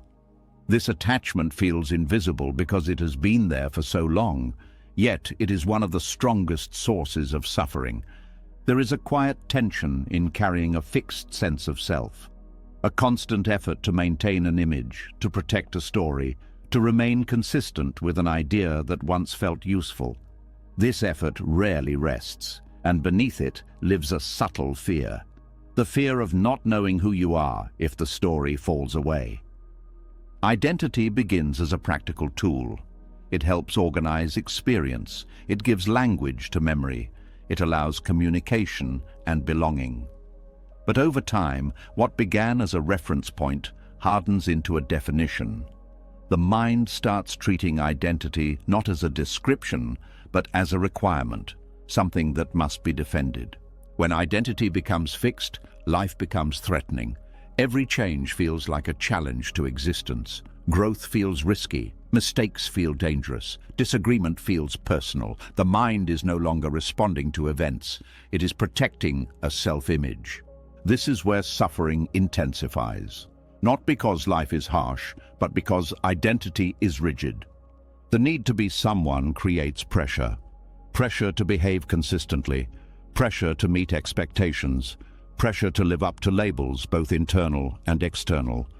This pressure narrows the range of possible responses. You are no longer free to change your mind, your direction, or your pace. Detachment from identity does not mean losing personality or memory. It means loosening the belief that you must remain the same in order to be valid. It means allowing identity to be fluid rather than fixed. Most suffering around identity comes from clinging to the past. This is who I am. This is what I do. This is how people know me. When life invites change, the mind resists. It would rather endure discomfort than face uncertainty. Identity clinging often hides inside pride. Pride in being strong, capable, kind, successful, spiritual, independent. These qualities are not problems. The problem arises when they become obligations. When you feel you must always be strong, always capable, always kind, always composed. This creates emotional exhaustion. You are no longer responding to life honestly, you are performing. Detachment from identity allows honesty. You can be strong one moment and tired the next. You can be confident one day and uncertain the next. These shifts are not failures. They are expressions of being alive. Identity also shapes how pain is experienced. When pain contradicts identity, suffering doubles. Someone who identifies as independent may feel ashamed, needing help. Someone who identifies as positive may feel guilty for sadness. Someone who identifies as wise may fear confusion. The pain is not the problem, the resistance is. When identity loosens, pain is allowed to be pain. It is not turned into a verdict on worth. This alone reduces suffering significantly. Identity clinging also fuels comparison. You measure yourself against others to confirm who you think you are. Comparison breeds anxiety because there is always someone who seems more aligned with the ideal. Detachment removes the scoreboard. Without the need to be someone specific, comparison loses relevance. You are not trying to prove anything. You are responding to what is real. The mind often fears that releasing identity will lead to emptiness or confusion. But what actually emerges is flexibility, a capacity to learn, a willingness to adapt. Identity becomes a tool rather than a prison. This flexibility supports growth. Growth requires letting old versions of yourself die. Identity clinging resists this death. It keeps outdated patterns alive long after they have lost relevance. Many people stay in careers, relationships, and roles not because they are fulfilling, but because leaving would threaten identity. If I'm not this, who am I? Detachment from identity allows movement without collapse. This does not mean change must be constant. It means change is possible without fear. Identity also shapes how feedback is received. When identity is rigid, feedback feels like attack. When identity is flexible, feedback feels like information. This openness accelerates learning and deepens relationships. Detachment from identity also softens defensiveness. You no longer need to protect an image. You can admit mistakes. You can apologize. You can change course without shame. This creates trust. People feel safer around someone who is not guarding an ego. Conversations become real rather than strategic. Identity clinging also limits compassion toward others. When you are attached to being right, others must be wrong. When you are attached to being good, others must be flawed. Detachment dissolves this polarity. Without a fixed identity to defend, curiosity returns. You can listen without preparing a response. You can learn without feeling diminished. The need to be someone also interferes with presence.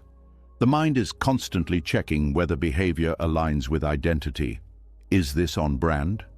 Does this fit who I am? This self-monitoring pulls attention away from the moment. Detachment allows full presence because there is no performance to maintain. You respond naturally. Authenticity emerges without effort. Identity also shapes memory. You remember events selectively to support the story of who you are. Detachment allows memory to be honest. You can acknowledge contradictions without anxiety. This honesty creates coherence, not the coherence of consistency, but the coherence of truth. Detachment from identity also changes how success and failure are experienced. Success is enjoyed without inflation. Failure is faced without collapse. Neither defines you. This stability does not come from certainty, it comes from openness. The mind often confuses identity with meaning. It believes that without a clear self-definition, life will feel meaningless. But meaning does not come from labels, it comes from engagement. When identity loosens, engagement deepens. You are not limited by roles. You can show up in unexpected ways. Creativity expands. Identity clinging also fuels fear of aging. Aging threatens familiar self-images. Detachment allows identity to evolve with the body. You are not trying to preserve youth or relevance. You adapt. This reduces anxiety about time. Time becomes a process rather than an enemy. Detachment from identity also softens grief. When loss occurs, you grieve without turning it into a statement about who you are now. You do not reduce yourself to the loss. This allows recovery without denial. Identity clinging can also trap people in victimhood. Past pain becomes identity. Letting go feels like betrayal of experience. Detachment honors pain without becoming it. You can acknowledge what happened without letting it define what is possible. The practice of releasing identity is gentle. It does not require erasing the self. It asks for curiosity. When a thought arises about who you are, you observe it.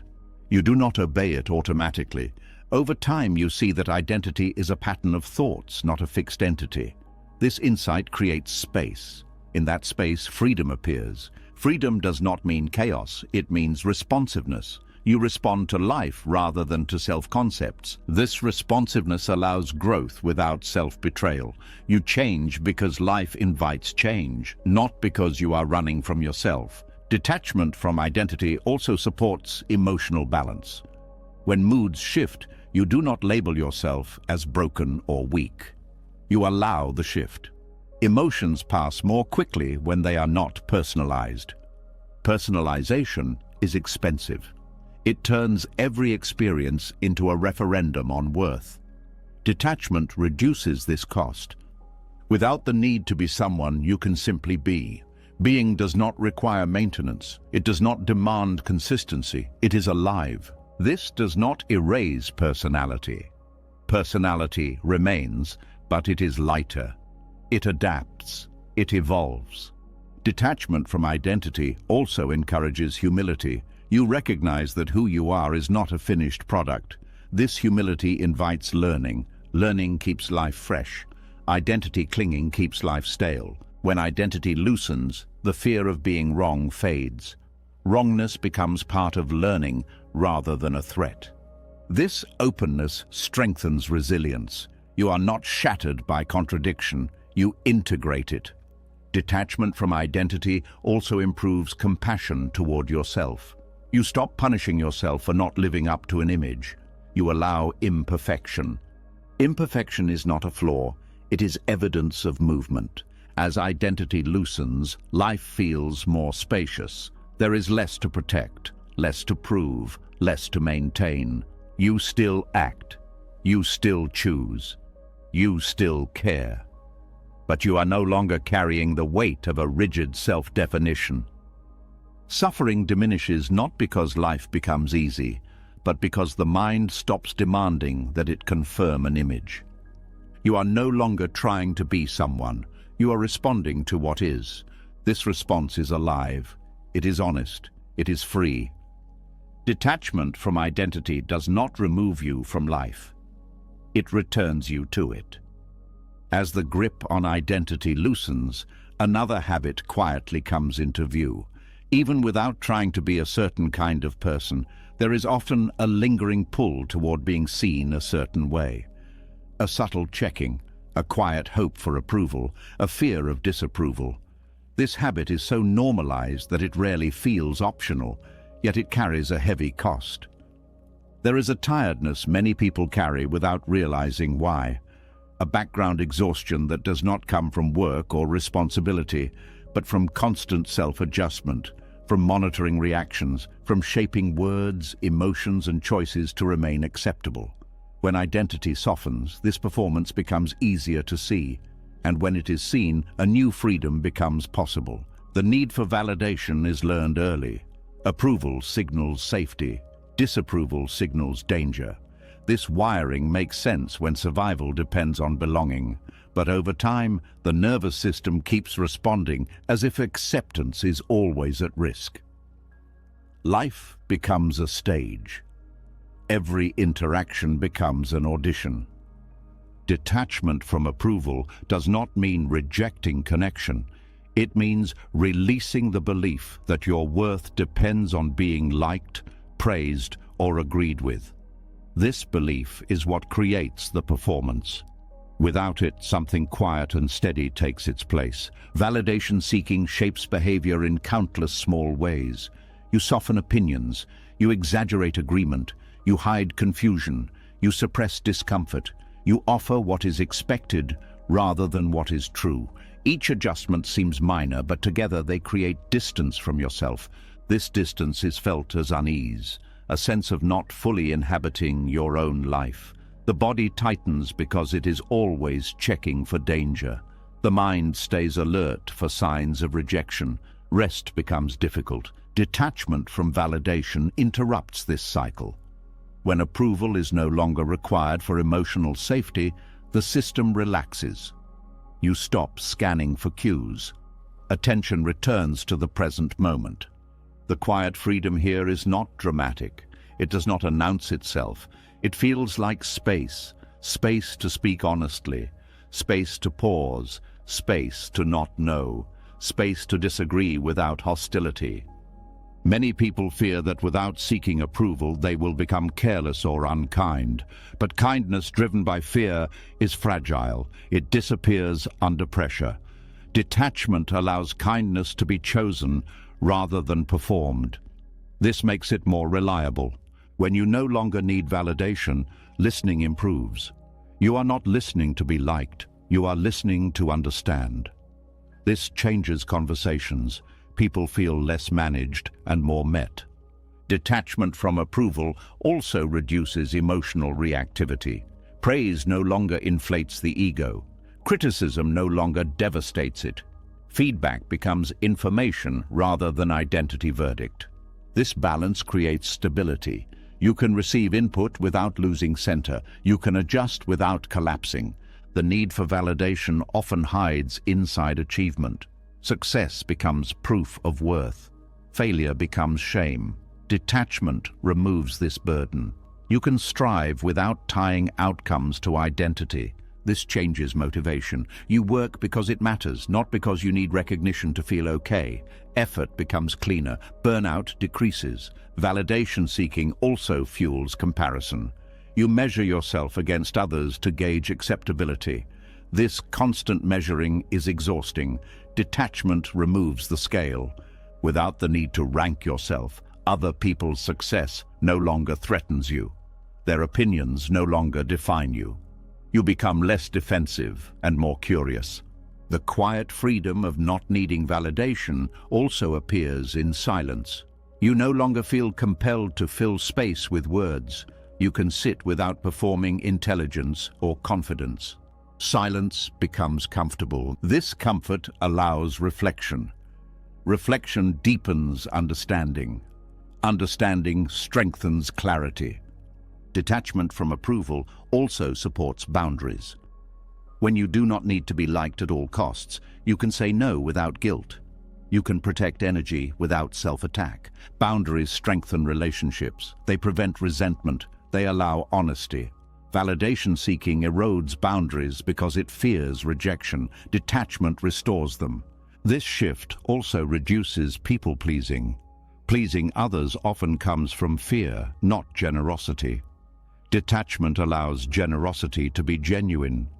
You give because you choose to, not because you are afraid not to. The body feels this difference. Tension reduces, breathing deepens. The nervous system exits constant alert mode. Detachment from validation also allows you to change your mind. Without needing consistency for approval, learning becomes easier. You can update beliefs without shame. This openness supports growth.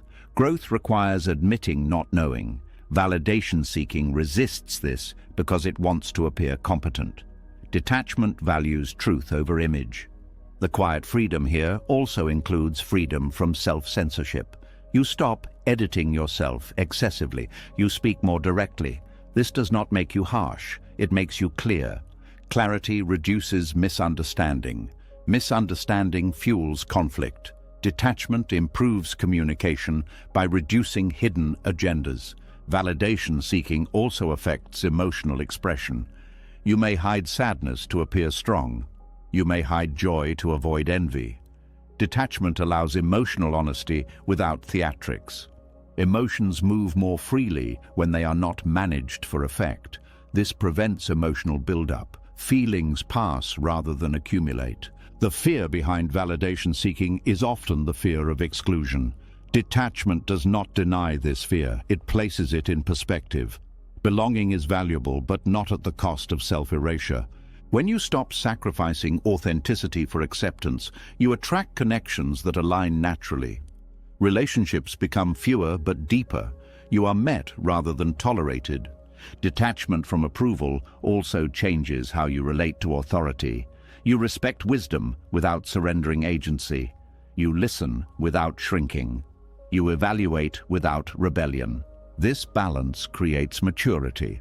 You are not defined by approval or opposition. You choose based on values. The need for validation often intensifies during uncertainty.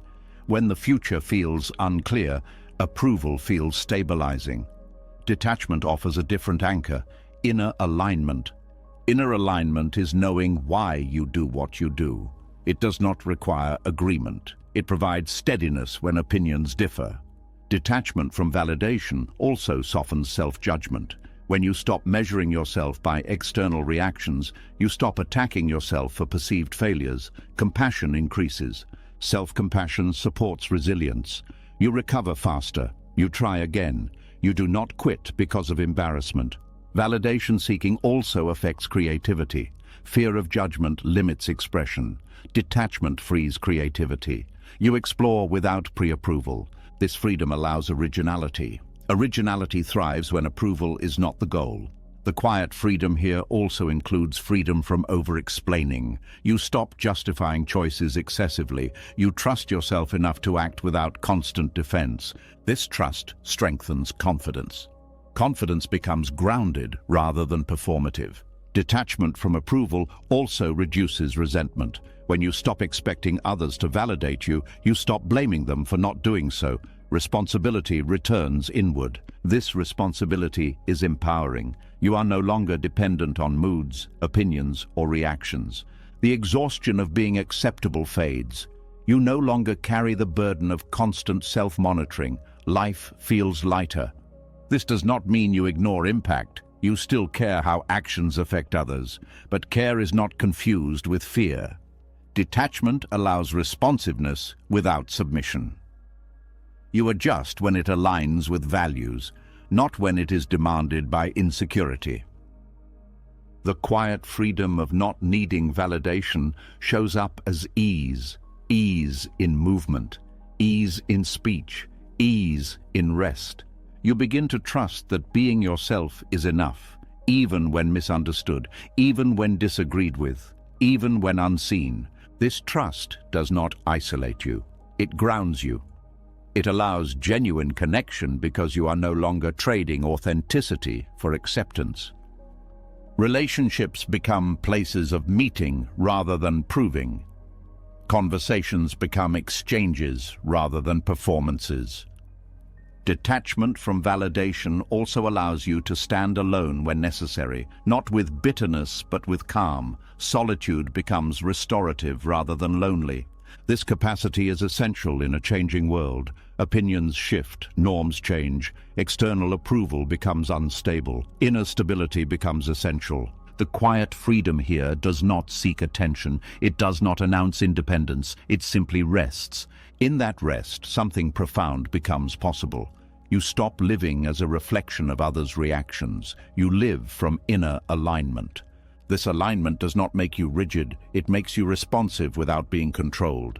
Detachment from validation dissolves the exhausting performance of being acceptable. What remains is not indifference but presence, not arrogance but grounded confidence, not isolation but honest connection. The freedom is quiet because it does not need to be seen, it is enough to be felt. As the need for approval fades and the performance finally quiets, attention turns inward and then outward in a new way. With less energy spent shaping yourself for others, you begin to notice something else that has been quietly shaping you. Not opinions, not identities, objects, commitments, the weight of what you own. There is a subtle pressure many people feel but rarely name, a feeling of being busy even when nothing urgent is happening. A sense of mental clutter that does not come from thoughts alone. It comes from responsibility layered on responsibility. Possessions rarely sit still in the background. They ask things of you. They follow you into your thoughts. Owning less is often misunderstood as a lifestyle choice or an aesthetic preference, but at its core, it is about freedom of attention. Every possession carries a silent contract. It requires maintenance, protection, storage, decision-making, and emotional investment. Over time, these contracts accumulate. The mind becomes crowded. The phrase, "I own this," feels empowering at first, but slowly, ownership flips. What you own begins to own pieces of your attention. You remember to fix it. You worry about losing it. You plan around it. You insure it. You upgrade it. You defend it. None of this happens loudly. It happens quietly, continuously. Mental obligations are heavier than physical ones. You can put an object down, but the thought of it lingers. The mind keeps lists. What needs cleaning? What needs replacing? What might break? What others might think? These thoughts consume energy even when you are resting. Possessions multiply decisions. What to wear, what to use, what to keep, what to throw away. Each decision seems small, but together they drain clarity. The mind becomes fatigued by choice. This fatigue does not come from lack of discipline, it comes from excess input. Attention is finite. When it is spread across too many obligations, depth disappears. Presence thins. Owning less is not about rejecting comfort or beauty. It is about choosing which obligations deserve space in your life. When you reduce possessions, you reduce the number of things asking for your attention. This reduction creates relief, not because life becomes empty, but because it becomes manageable. You can fully care for what remains. Possessions also anchor the mind to the past and future. Memories cling to objects, worries attach to them. A simple item can carry regret, guilt, nostalgia, or fear. The object becomes a container for unresolved emotion. Letting go of possessions often releases more than space. It releases stories. Stories about who you were, who you hoped to be, who you felt pressured to become. This is why letting go can feel emotional, even when objects seem trivial. The mind resists this release because it confuses objects with identity. If I let this go, what does it say about me? Detachment reveals that identity was never stored in things, it was projected onto them. Owning less also reduces comparison. Possessions are social signals. They invite judgment, envy, pride, and insecurity. When fewer signals are sent, the mind rests. You are less concerned with how you appear and more connected to how you feel. Possessions also create a sense of obligation to the future. You must earn enough to maintain them. You must protect them. You must keep pace. This obligation can trap people in patterns they have outgrown. Reducing possessions loosens this trap. It creates flexibility. When you need less, you have more options. Change becomes less frightening. Mental space increases when physical space is simplified. This is not magic. It is cause and effect. Fewer inputs create fewer demands. Fewer demands allow attention to settle. When attention settles, clarity improves. You think more clearly, you feel more deeply, you respond more thoughtfully. Possessions can also distract from emotional needs. Buying, collecting, and upgrading can become ways to avoid discomfort. When you own less, these distractions fade. You are left with yourself. This can feel uncomfortable at first, but discomfort is not harm. It is adjustment. Over time, the mind learns that it does not need constant stimulation to feel okay. Owning less also changes your relationship with time. Less time is spent organizing, maintaining, and managing. That time returns to you. You can rest without guilt. You can focus without interruption. Time is one of the most valuable forms of wealth. Possessions often trade time for convenience, but many also quietly steal it back through maintenance and worry. Owning less restores balance. Convenience is chosen intentionally rather than accumulated unconsciously. Possessions can also create emotional attachment loops. The more you invest in something, the harder it is to release it, even when it no longer serves you. This keeps life cluttered. Letting go breaks these loops. It teaches the mind that release is survivable. This lesson extends beyond objects into emotions, roles, and habits. Owning less also encourages gratitude for what remains. When there is less noise, what is present stands out. Quality replaces quantity. This does not require deprivation. It requires discernment. You choose what supports your life rather than what fills it. Mental obligations are often invisible because they are normalized. Everyone seems busy. Everyone seems overwhelmed. But overwhelm is not inevitable. It is often the result of unmanaged accumulation. Reducing possessions is one way to reclaim agency. You choose what deserves space in your mind. Possessions can also tie you to versions of yourself that no longer fit. Objects from past phases linger as reminders of expectations, failures, or pressures. Letting go allows growth. Growth requires space. Without space, new patterns cannot form. Owning less also reduces fear. Fear of damage, fear of theft, fear of loss. Each object adds a small amount of anxiety. Many small anxieties add up. When you own less, there is less to defend. The nervous system relaxes. This relaxation improves health. Stress decreases. Sleep improves. The body responds to simplicity. Owning less also sharpens values.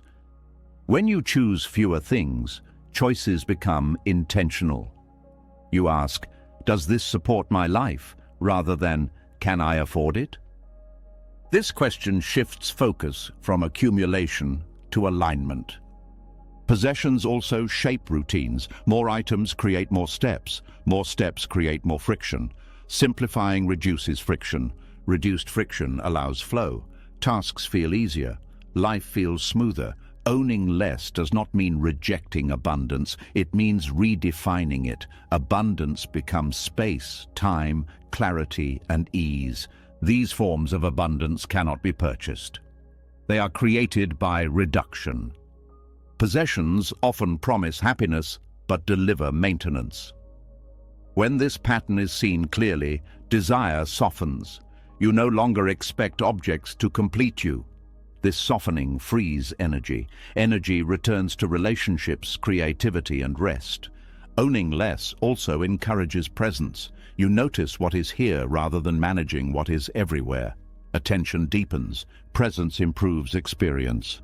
Even simple moments feel rich when attention is undivided. Possessions can also create emotional dependency. Comfort becomes tied to objects. Without them, anxiety rises. Owning less rebuilds emotional resilience. You learn that comfort comes from internal stability rather than external arrangements. This resilience extends to uncertainty. When life changes, you adapt more easily because you are not anchored to many things. Owning less also simplifies decision-making. Fewer options create clarity. Clarity reduces stress. This is not about restriction, it is about focus. Focus allows mastery. You care well for what remains. Possessions often distract from values. Reducing them brings values into view. You live more deliberately. Owning less also changes how you consume information. You become selective. You stop absorbing everything. This reduces mental clutter further. The mind becomes quieter. Thoughts slow. Awareness expands. This quiet is not emptiness. It is readiness. Owning less is not a moral achievement. It is a practical one. It reduces the number of mental obligations you carry. When obligations decrease, freedom increases. Freedom here does not mean escape. It means availability. You are available to life rather than managing things. As possessions loosen their hold, the mind regains ownership of itself. Attention returns home. What remains is not lack, but room. Room to think, room to feel, room to live without being pulled in too many directions. Owning less is not about what you give up. it is about what you regain, and what you regain is the mind itself. As the weight of possessions loosens and attention returns to its natural clarity, another form of attachment quietly comes into focus, one that is often harder to see than objects or approval. Attachment to people as we wish they were, not as they are. This attachment hides inside love, concern, hope, and responsibility, yet it creates a tension that slowly wears relationships down. There is a subtle ache many people feel in their closest connections. Not because love is missing, but because reality is being resisted. A quiet struggle between what is and what should be. This struggle often goes unnoticed, yet it shapes how we listen, react, and care. Letting people be who they are begins with an uncomfortable truth. You cannot control another person's inner world. Their thoughts, emotions, pace of growth, and choices do not belong to you. Even when intentions are good, control slips in through expectation. Detachment in relationships does not mean stepping away or caring less. It means releasing the belief that love gives you the right to shape another person. It means choosing presence over pressure. Control often wears a caring mask. It says, "I just want what's best for you." But underneath is discomfort with uncertainty, fear that if things unfold differently, pain will follow. This fear drives subtle manipulation, advice that is really instruction, support that is really direction. When you resist who someone is, you stop seeing them clearly. You listen for what confirms your expectations rather than what is actually being said. Over time, this creates distance, not because the other person pulls away, but because they are no longer met where they stand. Detachment allows true meeting. You encounter the person as they are now, not as a project in progress. This does not mean you approve of every behavior. It means you stop confusing acceptance with agreement. Acceptance says, "This is what is happening." Control says, "This should not be happening." One opens connection, the other creates friction. Resisting reality in relationships creates exhaustion. You are constantly adjusting, correcting, worrying, and monitoring. The relationship becomes work. Not the healthy work of care, but the draining work of management. Letting go of control does not make you passive, it makes you responsive. You respond to what is real rather than reacting to unmet expectations. Many conflicts do not arise from disagreement, but from resistance. Resistance to how someone feels, resistance to how fast or slow they change, resistance to who they are becoming. When resistance drops, conflict often softens. Conversations shift. There is more curiosity and less defense. You ask instead of assume. Detachment also removes the pressure to fix. When someone you love is struggling, the urge to fix can be overwhelming. But fixing often communicates mistrust. It says, "I don't believe you can handle this." Letting people be does not mean withholding support. It means offering support without trying to control outcomes. You stand beside rather than stand over. This posture strengthens relationships. People feel respected rather than managed. Trust grows naturally.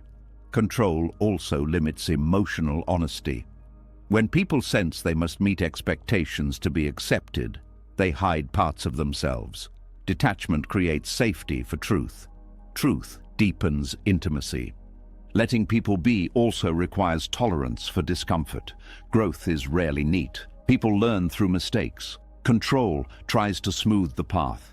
Detachment allows the path to unfold. This does not mean you ignore harm. Boundaries remain essential. Letting someone be who they are does not mean allowing abuse or neglect. Detachment supports boundaries because it separates acceptance from tolerance. You can accept that someone is acting in a certain way while still choosing not to engage with that behavior. This clarity reduces guilt and confusion. Detachment also softens disappointment. When you release rigid expectations, people no longer fail as often. You meet reality instead of a fantasy. This reduces resentment. Resentment often comes from unspoken contracts. If I care this much, you should change. Detachment dissolves these contracts. Care is offered freely, not conditionally. Letting people be also changes how love feels. Love becomes spacious. There is room for difference, room for silence, room for change. Attachment wants closeness through sameness. Detachment allows closeness through difference. This difference keeps relationships alive. When people are allowed to evolve, connection stays dynamic. When evolution is resisted, stagnation follows. Control also distorts communication. Advice becomes judgment. Questions become interrogations. Detachment restores neutrality. You speak without hidden agendas. Neutrality does not mean indifference. It means clarity. You are clear about what is yours to manage and what is not. This clarity reduces emotional entanglement. You stop carrying other people's choices as personal burdens. This lightens the heart. Letting people be also protects your own energy. When you stop trying to change others, you reclaim time and attention. That energy can be used for care that actually helps. Many people confuse detachment with withdrawal, but withdrawal avoids engagement. Detachment engages without domination. Detachment says, I am here with you, not I am here to change you. This shift also improves listening. You are not listening for problems to solve. You are listening to understand. Understanding creates connection. Letting people be also challenges the ego. The ego wants to be needed. It wants to be right. It wants to be the source of change. Detachment releases this need. This does not diminish your value. It purifies it. You become supportive rather than controlling. Control also limits empathy. When you believe someone should be different, empathy shuts down. Detachment allows empathy to return. You can feel with someone without trying to steer them. This shared presence is powerful. Often people heal not because they are fixed, but because they are understood. Letting people be also teaches patience. Change happens on its own timeline. Control rushes. Detachment waits. Waiting does not mean doing nothing. It means trusting process. This trust is not naive. It is grounded in reality. Reality unfolds regardless of preference. Detachment aligns with this truth. Relationships also change when you release the need to be understood perfectly. Control wants clarity. Detachment tolerates ambiguity. You may never fully understand another person. Accepting this reduces frustration. Mystery becomes part of connection rather than a problem. Letting people be also reduces fear of loss. When you stop clinging to specific outcomes, relationships feel less fragile. You enjoy what is present without demanding permanence. This enjoyment is cleaner. It does not carry the weight of future anxiety. Control often tries to prevent loss by tightening bonds. Detachment strengthens bonds by allowing freedom. People stay where they are respected. Letting people be also improves self-respect. When you stop over-functioning in relationships, you stop abandoning yourself. Balance returns. You no longer define your worth by your ability to influence others. You rest in your own integrity. This integrity stabilizes relationships. You show up consistently without overextending. Detachment also changes how endings are handled. When relationships shift or end, you grieve without blame. You do not turn change into failure. This allows healing without bitterness. Letting people be also supports forgiveness. When you accept reality, you stop demanding that the past be different. Forgiveness becomes a release rather than a moral duty. Control keeps wounds open by replaying how things should have gone. Detachment allows closure. Relationships are living systems. They breathe, shift, expand, and contract. Control tries to freeze them. Detachment allows movement. This movement keeps relationships alive. Even distance can be held with respect. Letting people be does not mean lowering standards. It means clarifying them.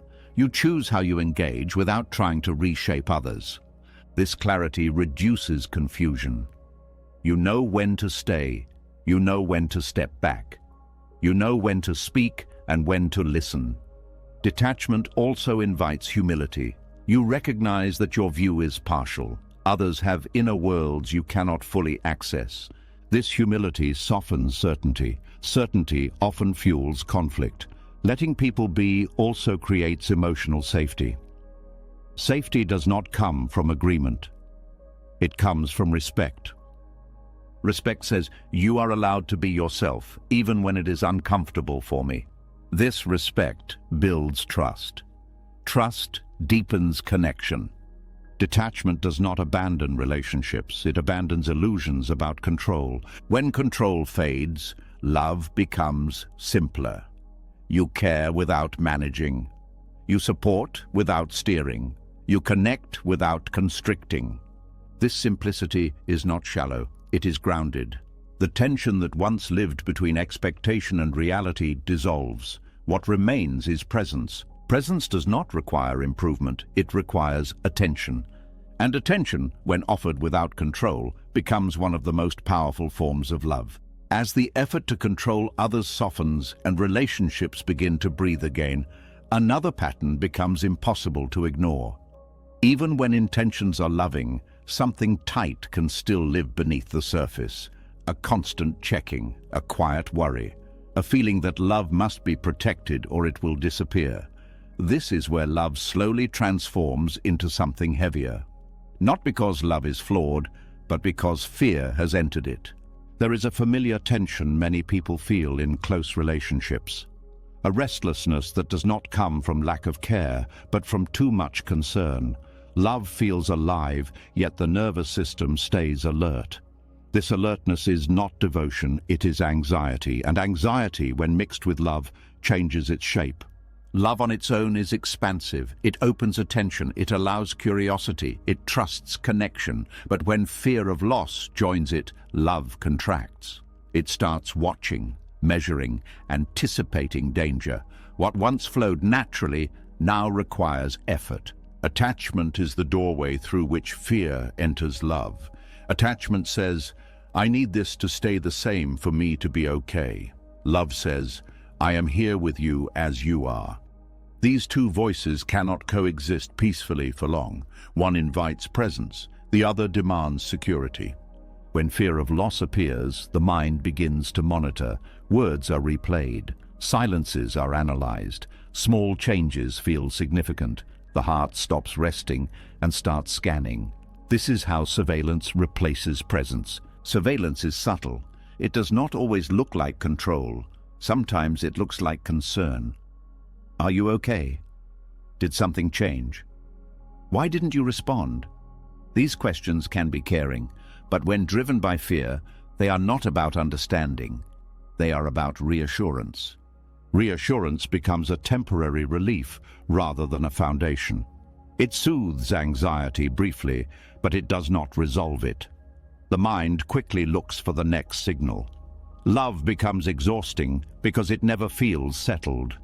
Attachment also turns love into expectation. When fear is present, love begins to carry conditions. Unspoken rules form. You should make me feel secure. You should behave consistently. You should protect my peace. These expectations are rarely discussed, yet they shape reactions. When expectations are unmet, disappointment arises. Not because harm occurred, but because fear feels exposed. The disappointment is not about the other person. It is about the loss of imagined safety. Emotional tension builds here. You want closeness, but closeness feels risky. You want connection, but connection feels fragile. The heart pulls forward while the mind braces for impact. This inner conflict is deeply draining. Love mixed with fear also narrows attention. Instead of seeing the whole person, you focus on behaviors that confirm or threaten security. Warmth becomes conditional. Mood fluctuates based on perceived stability. This fluctuation creates instability. The very thing attachment seeks to prevent begins to emerge. Relationships feel tense because they are being watched. Fear of loss also amplifies imagination. The mind fills gaps with stories. Silence becomes distance. Independence becomes rejection. Change becomes danger. These stories feel real because fear gives them urgency. Attachment does not trust what is happening now. It worries about what might happen next. Love lives in the present. Anxiety lives in the future. When anxiety dominates, love stops feeling safe. Both people sense the tension. One feels watched, the other feels insecure. Neither feels fully at ease. Attachment also changes communication. Conversations become strategic. You choose words carefully to avoid upsetting balance. Honesty feels risky. You may hide feelings to maintain peace or express them explosively when tension builds. Neither pattern supports intimacy. Intimacy requires safety. Safety requires freedom from constant evaluation. Love mixed with fear also struggles with autonomy. When someone you love needs space, fear interprets it as withdrawal. Instead of respecting independence, attachment tightens. This creates pressure. Pressure does not create closeness. It creates resistance. The more pressure is applied, the more distance appears. Attachment then interprets this distance as confirmation of fear, and the cycle deepens. This cycle often repeats without awareness. People believe they are loving deeply, but they are actually managing anxiety. The energy goes into prevention rather than connection. Fear-based love also turns small conflicts into major threats. Disagreements feel dangerous because they suggest instability.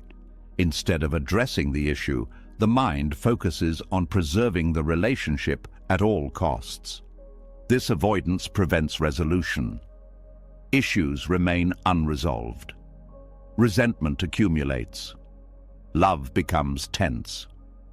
Attachment also fuels emotional dependency. When your sense of safety depends on another person's behavior, love becomes fragile. Any shift feels destabilizing. Detachment restores balance. It does not remove love. It removes fear's authority within love. It allows connection without dependency. When fear loosens, love regains its natural qualities. Curiosity returns. Listening deepens. Space becomes safe again. Without fear of loss dominating, you no longer need constant reassurance. Trust grows not because guarantees exist, but because resilience does. Love without anxiety feels lighter, not weaker, lighter. There is room for silence, room for difference, room for change. Attachment also turns love into self-monitoring. You watch yourself closely. Are you too much, not enough, saying the right thing? This self-surveillance pulls attention away from connection. Detachment releases this performance. You show up as you are. Authenticity returns. When love is no longer tied to fear of loss, emotional expression becomes cleaner. You share feelings without using them to secure reassurance. You listen without needing to defend. This clarity reduces misunderstandings. Communication becomes more direct, less charged. Fear-based attachment also creates urgency. You want answers now. You want clarity immediately. You want certainty. This urgency overwhelms the natural rhythm of connection. Detachment allows patience. You trust that not everything needs immediate resolution. This patience reduces tension. Love mixed with fear also struggles with trust. Trust is replaced by checking. Faith is replaced by monitoring. Over time, this erodes intimacy. Trust does not mean certainty. It means openness. Detachment supports openness by removing the demand for control. Attachment also distorts boundaries. You may overstep to reduce anxiety or withdraw to protect yourself. Both responses are reactions to fear.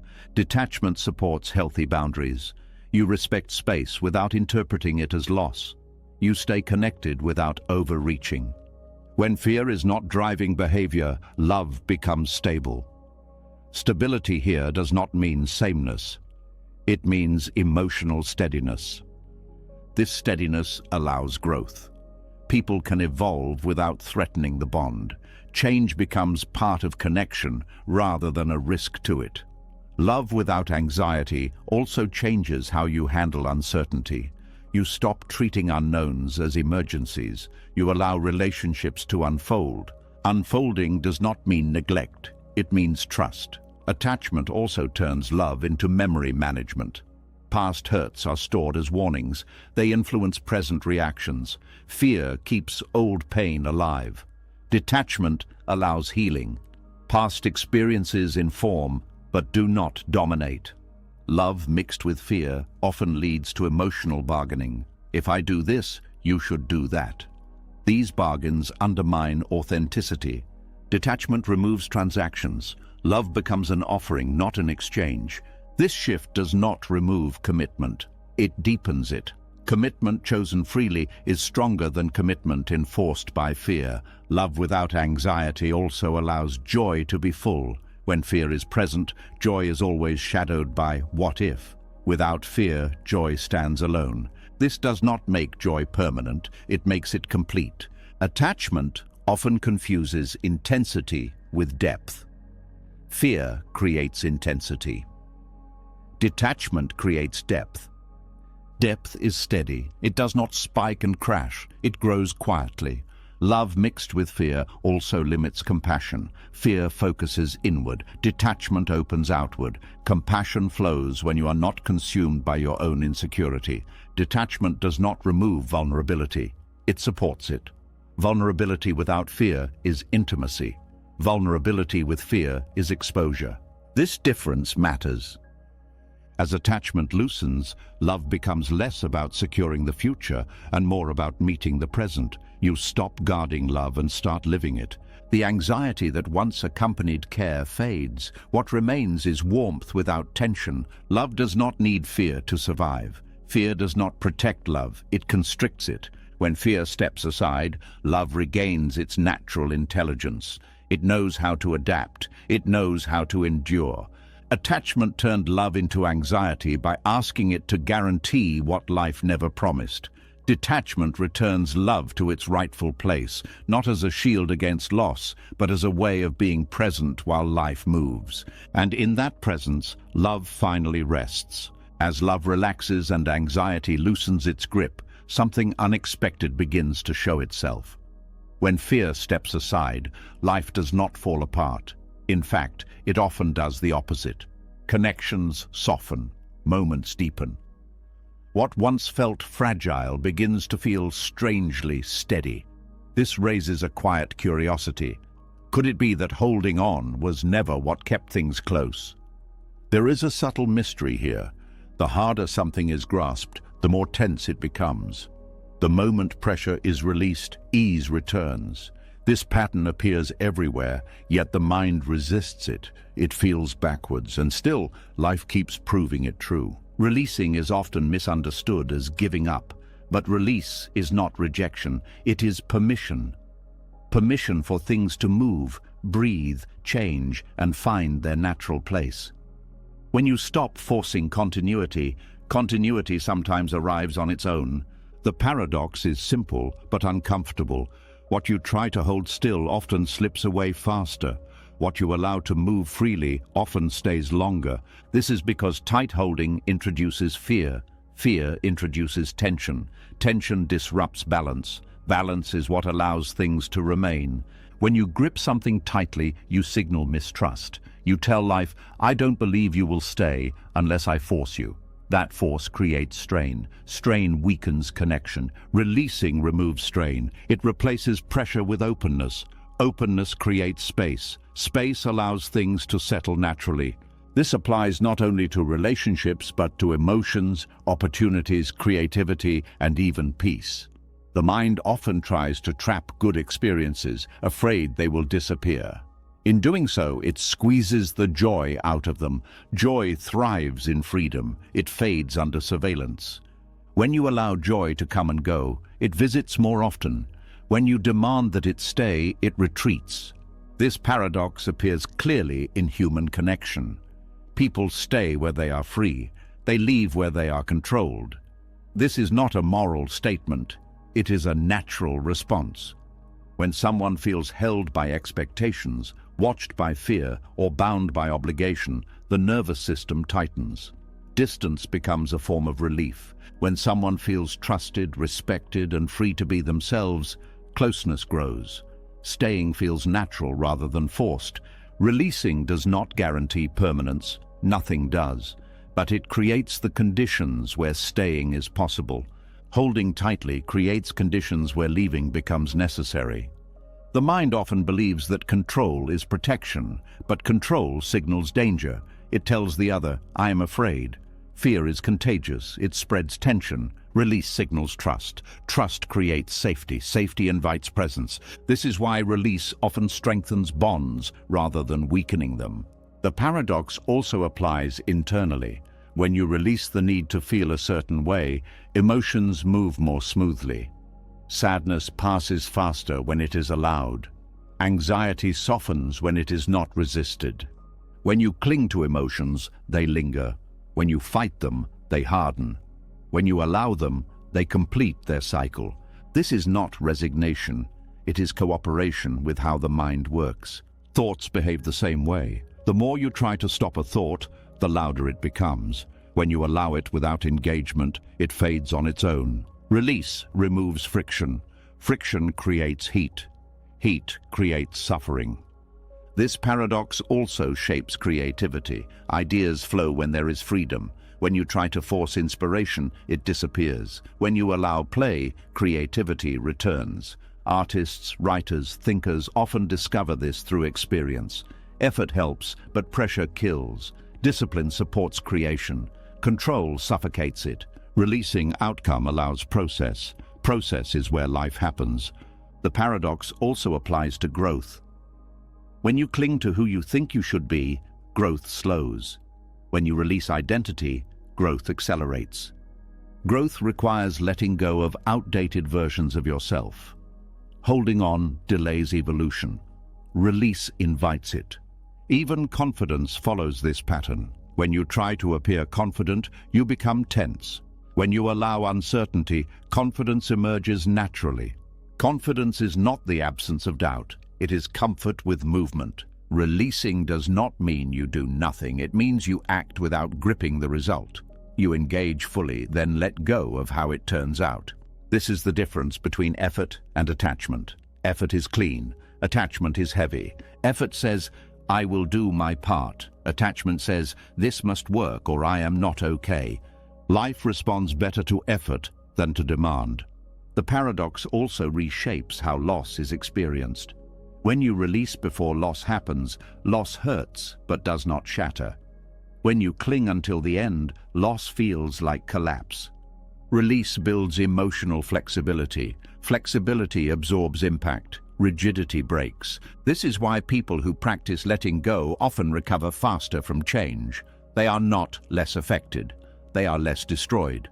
Releasing also improves decision-making. When you are not attached to a single outcome, you see more options. Creativity increases. Fear decreases. Attachment narrows vision. Release widens it. The paradox appears even in physical balance. Tight muscles fall. Relaxed muscles adjust. Balance requires movement, not stiffness. Life mirrors this truth everywhere.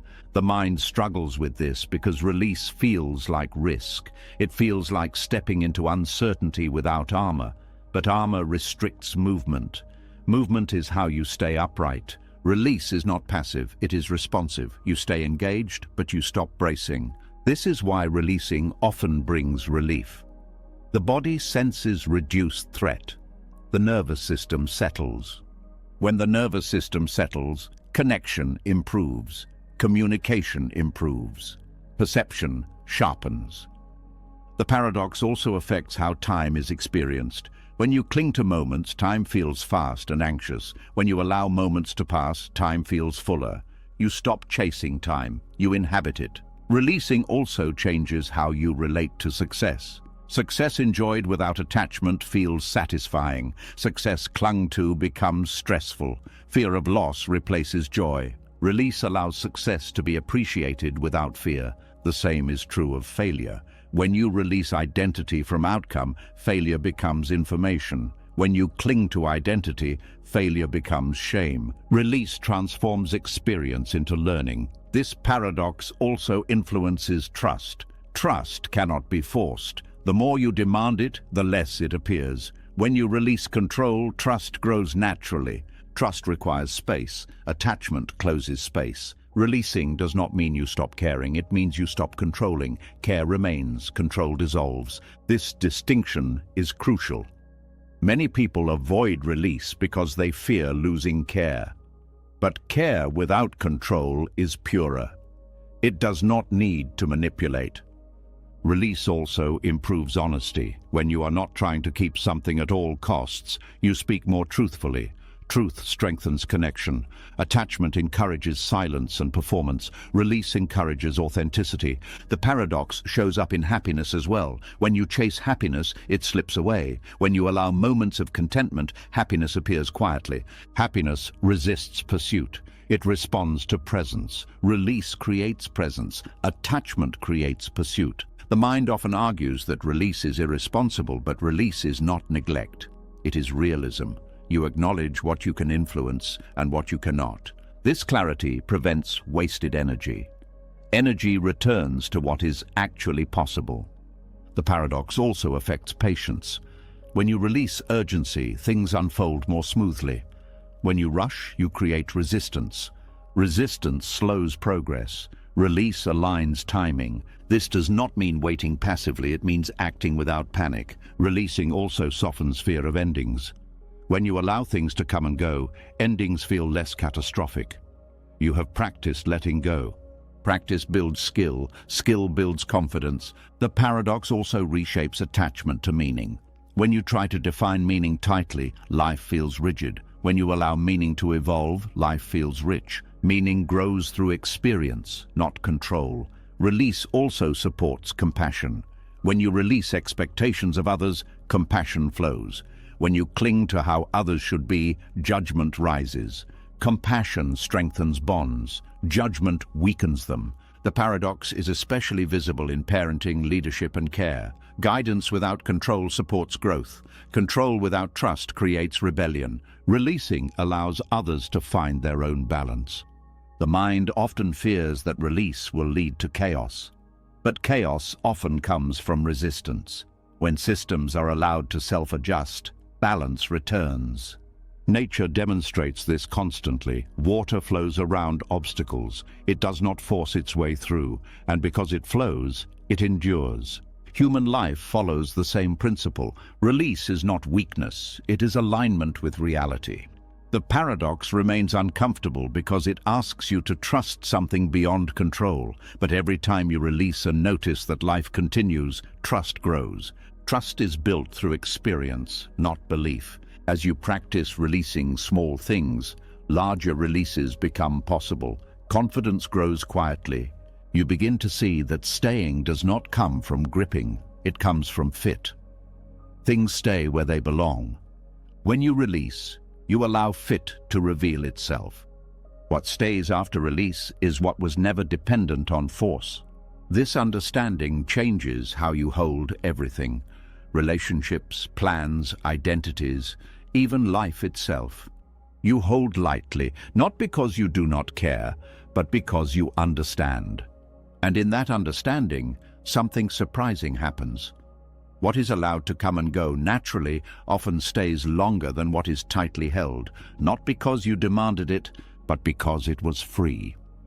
As the understanding of release settles more deeply, something becomes clear.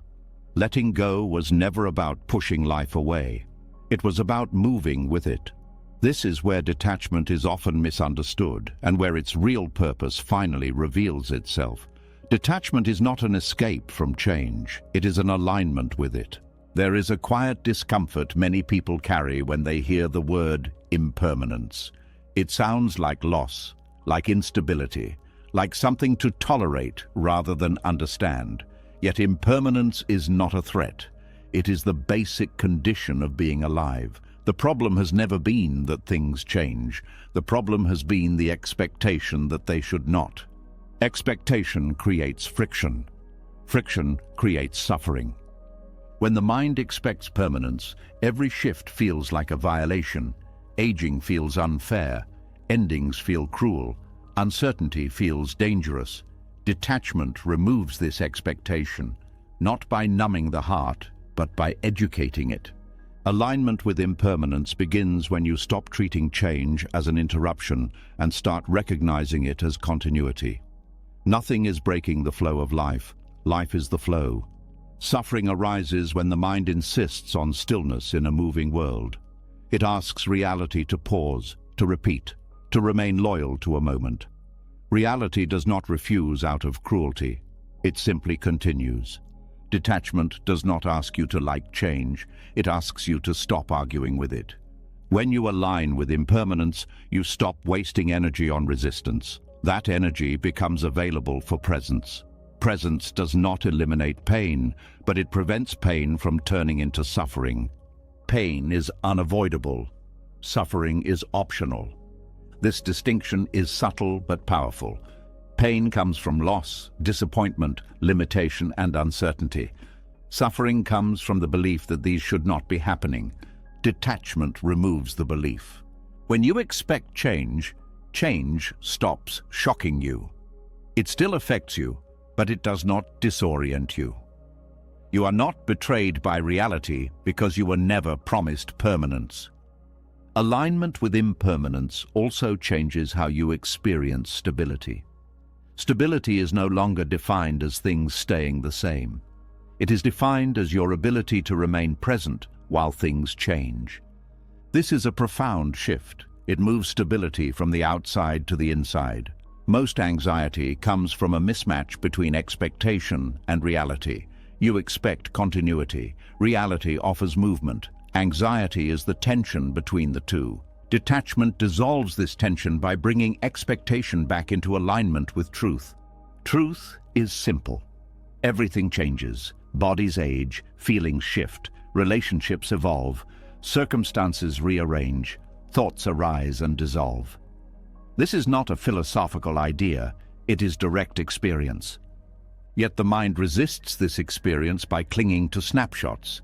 It wants moments to become monuments. Detachment allows moments to remain moments. This does not reduce meaning, it restores it. Meaning does not come from permanence, it comes from participation. Alignment with impermanence also softens fear of the future. When change is expected, uncertainty becomes normal rather than alarming. You stop treating unknowns as emergencies. This normalizing of uncertainty calms the nervous system. The body stops bracing for disaster. Breath deepens. Attention widens. Detachment also changes how you relate to the past. When impermanence is accepted, the past is no longer a reference point for how things should be now. Memory becomes informative rather than binding. You learn from the past without trying to preserve it. This allows growth. Growth requires releasing what no longer fits. Impermanence makes growth possible. Resisting impermanence freezes development. You stay loyal to outdated structures. Alignment allows evolution. Detachment also clarifies grief. Grief is the response to change. Suffering is the response to resisting that change. When you align with impermanence, grief moves cleanly. It does not turn into bitterness. Bitterness arises when loss is interpreted as injustice. Alignment removes that interpretation. This does not make loss pleasant, it makes it honest. Alignment with impermanence also reshapes how you approach goals. Goals are no longer guarantees of future satisfaction. They are directions of movement. You pursue without demanding arrival. This prevents disappointment from turning into despair. You adjust rather than collapse. Detachment also dissolves the fantasy of control. Control is an attempt to override impermanence. It creates tension because it is always partial. Alignment recognizes limits. It works within them. Limits are not failures. They are features of reality. When you accept limits, you stop fighting what cannot be changed. This frees energy for what can be influenced. Detachment does not eliminate effort, it purifies it. You act without illusion. You plan without attachment. You respond without panic. Alignment with impermanence also changes how you experience pleasure. Pleasure, enjoyed with awareness of change, is richer. You savor without clinging. You do not demand continuation. This removes the anxiety that shadows pleasure when permanence is expected. Detachment allows pleasure to be complete even when brief. The mind often believes that accepting impermanence will make life feel unstable. The opposite happens. Life feels more trustworthy because it behaves as expected. Expectation aligns with experience. Tension dissolves. Alignment also supports patience. When you understand that everything unfolds in time, you stop rushing moments. You allow processes to mature. Rushing is often an attempt to escape uncertainty. Alignment makes waiting tolerable. Detachment also transforms disappointment. Disappointment is the gap between expectation and outcome. When expectation is realistic, disappointment softens. This does not remove preference. You can still want things to go well. You simply do not require them to. This distinction preserves hope without creating dependency. Alignment with impermanence also improves emotional regulation. Emotions are movements. When allowed to move, they pass. When resisted, they intensify. Detachment allows emotional weather to change without panic.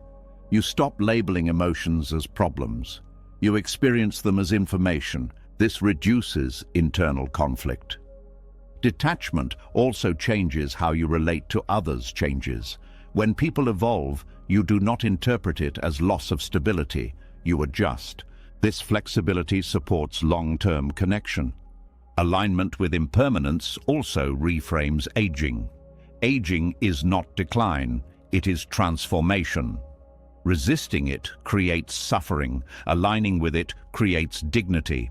You work with your body rather than against it. Detachment also influences how you experience uncertainty in the world. Economic shifts, cultural changes, global events. When impermanence is expected, uncertainty does not collapse your inner world. You stay informed without being consumed. This resilience is essential in a changing world.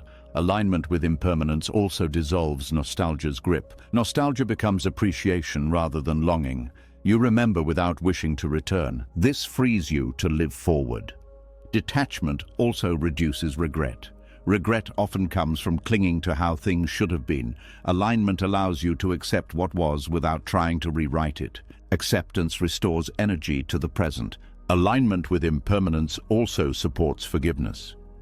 Forgiveness is easier when you stop expecting the past to be different. You accept that people acted within conditions that no longer exist. This understanding softens judgment. Detachment does not remove responsibility. It clarifies it. You are responsible for how you respond now, not for freezing the past. Alignment with impermanence also changes how you experience meaning.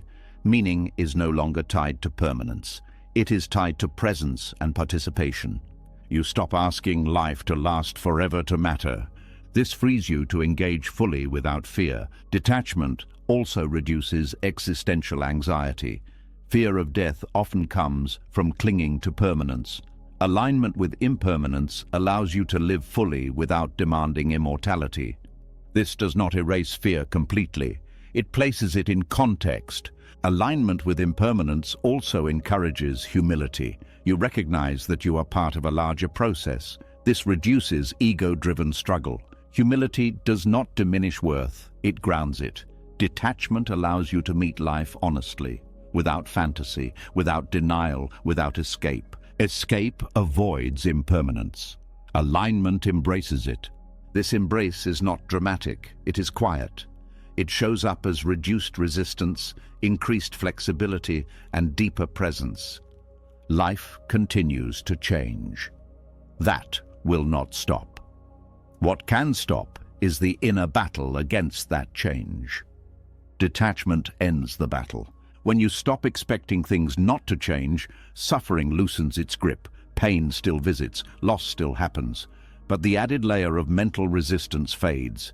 This is not resignation, it is cooperation. Cooperation with reality creates peace. Peace does not require stillness, it requires alignment. Alignment with impermanence is not a technique, it is a way of seeing. When you see clearly, effort reduces, the mind rests. And in that rest, life does not shrink, it expands. Not because it stays the same, but because you finally move with it. As alignment with impermanence settles into understanding, attention naturally turns backward. Not out of longing, but because something unresolved often waits there. Even when the present feels calmer, The mind has a habit of returning to old scenes, replaying moments, and whispering familiar questions. What if I had chosen differently? What if I had known then what I know now? This quiet pull toward the past can drain more energy than any future worry. There is a particular heaviness that comes from unfinished inner conversations, a sense that something is still owed to a moment that no longer exists. This is where regret lives, and this is where detachment begins to offer its most gentle relief. Regret is not simply memory. It is attachment to an alternate version of reality. It is the belief that the past should have unfolded differently, and that because it did not, something essential was lost forever.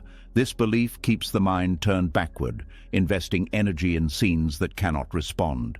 Detachment dissolves regret, not by erasing memory, but by releasing the demand that the past be rewritten. It recognizes a simple truth: what happened already belongs to impermanence. Clinging to it does not change it. It only steals from now. Most regret is fueled by hindsight. The mind looks back with information that was not available at the time and judges past decisions by present awareness. This creates an unfair standard. You punish a former version of yourself for not knowing what only time could teach. Detachment restores fairness. It allows you to see past choices in their true context. You acted with the understanding, resources, and emotional capacity you had then. Expecting more is not wisdom, it is cruelty. Regret also often confuses responsibility with blame. Responsibility means learning.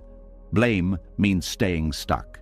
Detachment keeps the lesson and releases the punishment. When attachment to what should have been loosens, memory becomes informative rather than accusatory. You can reflect without reliving. You can remember without reopening wounds. This shift releases enormous energy. Energy that was trapped in mental replay returns to the present moment. Attention comes back online. Life feels available again. Regret keeps the nervous system activated. Each replay signals unfinished business. The body responds as if action is still required. Detachment signals completion. It tells the system that the moment has passed. Completion does not mean approval. It means acceptance. Acceptance is the end of internal struggle. Many people believe that holding on to regret proves accountability or depth. But regret that does not transform into insight is not depth, it is stagnation. Detachment allows insight to remain while regret dissolves. You keep the understanding. You release the self-attack. Regret also narrows identity. You begin to define yourself by mistakes. I am the person who failed. I am the person who missed the chance. Detachment frees identity from single moments. You are not a moment, you are a process. When detachment loosens regret, the past no longer defines the present. It informs it. This difference matters. The mind often resists letting go of regret because it fears repeating mistakes. It believes regret is protection, but awareness protects better than punishment. Learning does not require suffering to continue. Detachment trusts learning. It trusts that insight has already been integrated. Regret also feeds comparison with imaginary timelines. You imagine a version of your life that could have been better, happier, more successful. This imagined life becomes a source of quiet dissatisfaction. Detachment dissolves this comparison by grounding attention in reality. Reality is the only place action is possible. Imagined lives cannot be lived. Only this one can. Regret often disguises grief. Grief for opportunities that passed, for relationships that ended, for versions of yourself that never came to be. Detachment allows grief without fixation. Grief moves when allowed. Regret keeps it frozen. Detachment does not rush grief. It allows it to complete. Completion restores energy. Another source of regret is moral perfectionism, the belief that you should have always known the right thing to do. This belief ignores human complexity. Detachment replaces perfectionism with compassion. Compassion does not excuse harm. It contextualizes it. It allows repair without endless self-punishment. Detachment also softens regret about inaction, the chances not taken, the words not spoken, the risks avoided. These regrets often carry shame. Detachment reframes them as information. You learn what matters. You learn where fear held you back. This learning informs future courage. The past cannot be changed, but the relationship to the past can. Regret consumes attention by demanding resolution where none is possible. Detachment ends the demand. Peace follows. When regret loosens, presence deepens. You notice what is happening now instead of comparing it to what might have been. Presence restores vitality. Life feels immediate again. Detachment also changes how memory is experienced emotionally. Memories lose their sharp edges. They become stories rather than wounds. This does not mean forgetting. It means integration.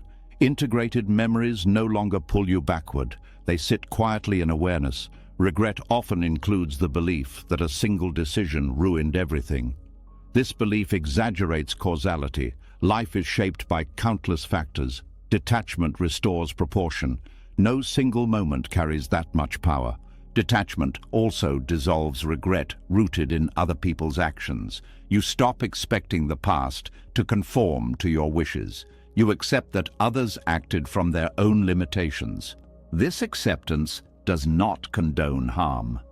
It releases you from carrying it indefinitely. Regret often comes with rumination, endless thinking that produces no new insight. Detachment interrupts rumination by disengaging from its purpose. The purpose of rumination is control after the fact, control that is impossible. When control is released, thinking quiets. Detachment also returns agency. Instead of asking, "Why did this happen?" you begin asking, "How will I live now?" This question reclaims power. Regret steals agency by anchoring identity in the past. Detachment returns agency by grounding identity in the present. Regret also limits imagination. When the mind is stuck correcting the past, it cannot envision new possibilities. Detachment frees imagination.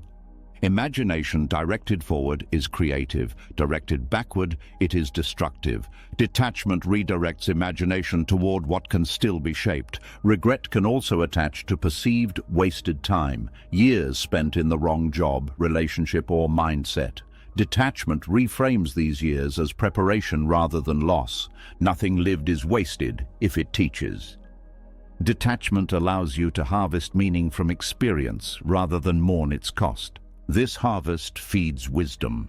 Wisdom strengthens presence. Regret also fuels fear of future mistakes. You become hesitant, overcautious.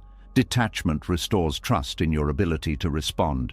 You cannot guarantee perfect choices. You can trust your capacity to adapt. This trust reduces anxiety. Anxiety thrives on the belief that mistakes are fatal. Detachment disproves this belief. Detachment also softens regret tied to identity change. I used to be different. I should still be that person. Detachment allows identity to evolve without nostalgia. Change becomes growth rather than loss. Regret often comes from believing you missed your only chance. Detachment recognizes that life offers many openings, not just one. Opportunities change shape. They do not disappear completely. Detachment dissolves the myth of the single correct path. There are many paths. Each teaches something different. Regret clings to one imagined path. Detachment embraces multiplicity. This embrace reduces pressure. You stop living as if every choice must be perfect. Detachment also changes how apologies are experienced. You can apologize sincerely without remaining trapped in guilt. Guilt transforms into responsibility. Responsibility looks forward. Guilt looks backward. Detachment supports repair. Repair heals relationships and the self. Regret often isolates. It keeps you alone with your thoughts. Detachment reconnects you to life. When you stop arguing with the past, the present welcomes you back. Energy returns. Curiosity returns. Engagement returns. Detachment also improves forgiveness of self. Self-forgiveness is not forgetting, it is releasing the need to punish. Punishment does not improve the past, it only darkens the present. Detachment ends the punishment. This ending creates relief. Relief creates openness. Openness allows life to flow again. Regret fades not because the past changes, but because your relationship to it does. The past becomes complete. Completion frees attention. Attention returns to now, and in the present moment, something becomes clear. Life did not wait while you were looking back. It has been here all along, ready to be lived. Detachment restores you to it.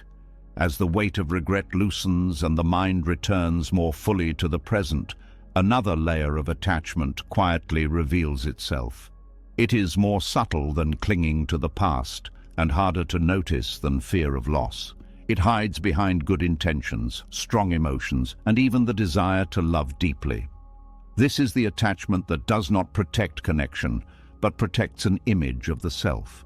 There is a quiet discomfort in realizing this. The possibility that what feels like love, loyalty, or care may sometimes be driven by something else. Not cruelty, not selfishness in the obvious sense, but ego operating softly, wearing the mask of emotion. Emotional clinging often looks sincere. It feels intense, it feels personal, but intensity does not guarantee authenticity. Sometimes it signals insecurity, trying to preserve a story about who you are. The ego does not always shout. Often it whispers. It does not always demand attention. Sometimes it asks for reassurance. It wants to be seen as important, needed, irreplaceable, good, right, or special. Emotional attachment can become the tool it uses to protect these identities. Attachment becomes ego-driven when the relationship serves as a mirror more than a meeting, when the primary concern shifts from connection to confirmation, from being with someone to being validated by them. This shift is subtle, it happens quietly. You begin to care not just about the person, but about what the relationship says about you, your worth, your role, your image. When attachment protects self-image, reactions intensify. Disagreement feels threatening, distance feels personal, change feels like rejection. These reactions are not about losing connection. They are about losing identity. The ego fears invisibility. It fears being ordinary. It fears being wrong. Emotional clinging reassures the ego that it matters, that it is central, that it is secure. This is why attachment often becomes strongest when self-image feels fragile. During uncertainty, transition, or loss of role, emotional clinging increases. The ego looks for something to hold on to, something to stabilize the sense of self. In these moments, attachment is not about love, it is about grounding identity. This is not a moral failure, it is a human pattern. But when left unseen, it distorts connection. When ego is involved, listening changes. You listen not to understand, but to confirm your role. Are you appreciated, needed, acknowledged? When these confirmations are missing, discomfort arises. The discomfort is often misinterpreted. It feels like relational insecurity, but it is identity insecurity. Attachment driven by ego often demands reassurance, not because love is lacking, but because self-image feels unstable. The reassurance temporarily soothes, but it does not resolve the underlying need. This creates a cycle. The more reassurance is sought, the more fragile self-image becomes. Dependence grows, anxiety increases. Genuine connection does not require constant confirmation. Ego-driven attachment does. Another sign of ego behind clinging is the need to be indispensable. When attachment is healthy, you want the other to be well, even if that means independence. When ego is involved, independence feels threatening. You may say you want the other to grow, but feel uneasy when they do. This unease reveals attachment to a role rather than to the person. Roles feed ego: caretaker, protector, advisor, the one who understands. These roles are not wrong, but when identity is fused with them, attachment forms. When someone no longer needs you in the same way, ego interprets it as loss of value. Emotional clinging intensifies, not to preserve connection, but to preserve relevance. This is why attachment often shows up as subtle control, advice given when not asked, help offered when not needed, concern expressed repeatedly. These actions can look loving, but they often protect identity. Control reassures ego that it still matters. Genuine connection does not need control. It respects autonomy. Ego-driven attachment struggles with this. The ego also attaches to being right. Emotional clinging can form around shared beliefs, values, or narratives. When these are challenged, attachment reacts strongly. Not because connection is threatened, but because self-image is. You are no longer defending an idea. You are defending who you think you are. This is why some emotional conflicts escalate quickly. The stakes feel high because identity feels at risk. Attachment protects ego by narrowing perspective. You become less curious, less open. You cling to familiar interpretations. This limits growth. Growth threatens ego because it requires letting go of certainty. Attachment resists this. It prefers stability over truth. When ego is involved, emotional reactions feel justified. You tell yourself you are reacting because you care, but caring does not require rigidity. Ego does. Another sign of ego behind attachment is comparison. You compare how much you give versus how much you receive, how much you care versus how much the other seems to care. These comparisons fuel resentment. Resentment is often ego hurt by unmet expectations. Genuine connection does not keep score. Ego-driven attachment does. Attachment also protects ego by avoiding vulnerability. You may cling emotionally while avoiding honest exposure. You want closeness, but only on terms that preserve your image. This creates a strange tension, intensity without intimacy, emotion without openness. Detachment allows vulnerability because it does not need to defend self-image. Ego resists vulnerability because it fears exposure. When ego is driving attachment, apologies become difficult. Admitting fault threatens identity. Emotional clinging then shows up as justification, defensiveness, or blame. Connection suffers because honesty is sacrificed for self-protection. Detachment dissolves this pattern by separating worth from image. You can be wrong without being diminished. You can be imperfect without being unlovable. This separation weakens ego's grip. Attachment softens. Ego-driven attachment also fears abandonment intensely, not just loss of connection, but loss of identity. Who am I if I am not needed, chosen, admired? This fear fuels anxiety. Anxiety fuels clinging. Detachment addresses this at the root. It reveals that identity does not depend on emotional roles. You exist without performance. When this is seen, attachment relaxes. The ego also clings to emotional narratives, stories of sacrifice, loyalty, endurance. These stories reinforce identity. Letting go feels like erasing meaning. Detachment does not erase meaning. It releases the need to define yourself by suffering. You can honor what you gave without clinging to the role of giver. Ego-driven attachment often keeps old patterns alive. Even when relationships change, the ego wants to preserve familiar dynamics. It resists renegotiation. Detachment allows relationships to evolve without identity collapse. Another subtle sign of ego behind attachment is emotional dramatization. Feelings are amplified. Conflicts feel larger than they are. This dramatization keeps the ego central. Drama maintains significance. Detachment removes the need for significance. This does not make life flat. It makes it grounded. Genuine connection thrives in simplicity. Ego thrives in intensity. Detachment reveals this difference. You begin to notice when emotional reactions are about connection and when they are about image. This noticing creates space. In that space, choice appears.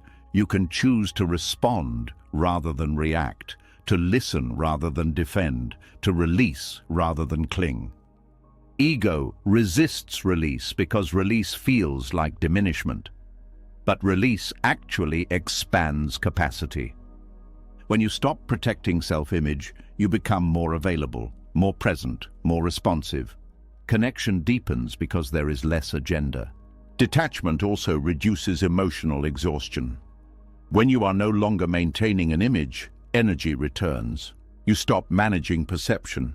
This energy supports genuine care, care without self-reference. Ego-driven attachment often confuses being needed with being loved. Detachment clarifies the difference. Love does not require dependency. Ego prefers it. When dependency fades, love becomes lighter, not weaker, lighter. Detachment does not remove emotion, it removes distortion. Emotions become signals rather than strategies. They inform rather than manipulate. This clarity improves relationships. Conflicts are addressed directly. Needs are expressed honestly. Boundaries are respected. Ego-driven attachment resists boundaries. Boundaries limit access to validation. Detachment welcomes boundaries. They protect clarity. Another ego pattern behind attachment is fear of being replaced. This fear is rooted in comparison and scarcity. Detachment dissolves scarcity by grounding worth internally. When worth is internal, replacement loses meaning.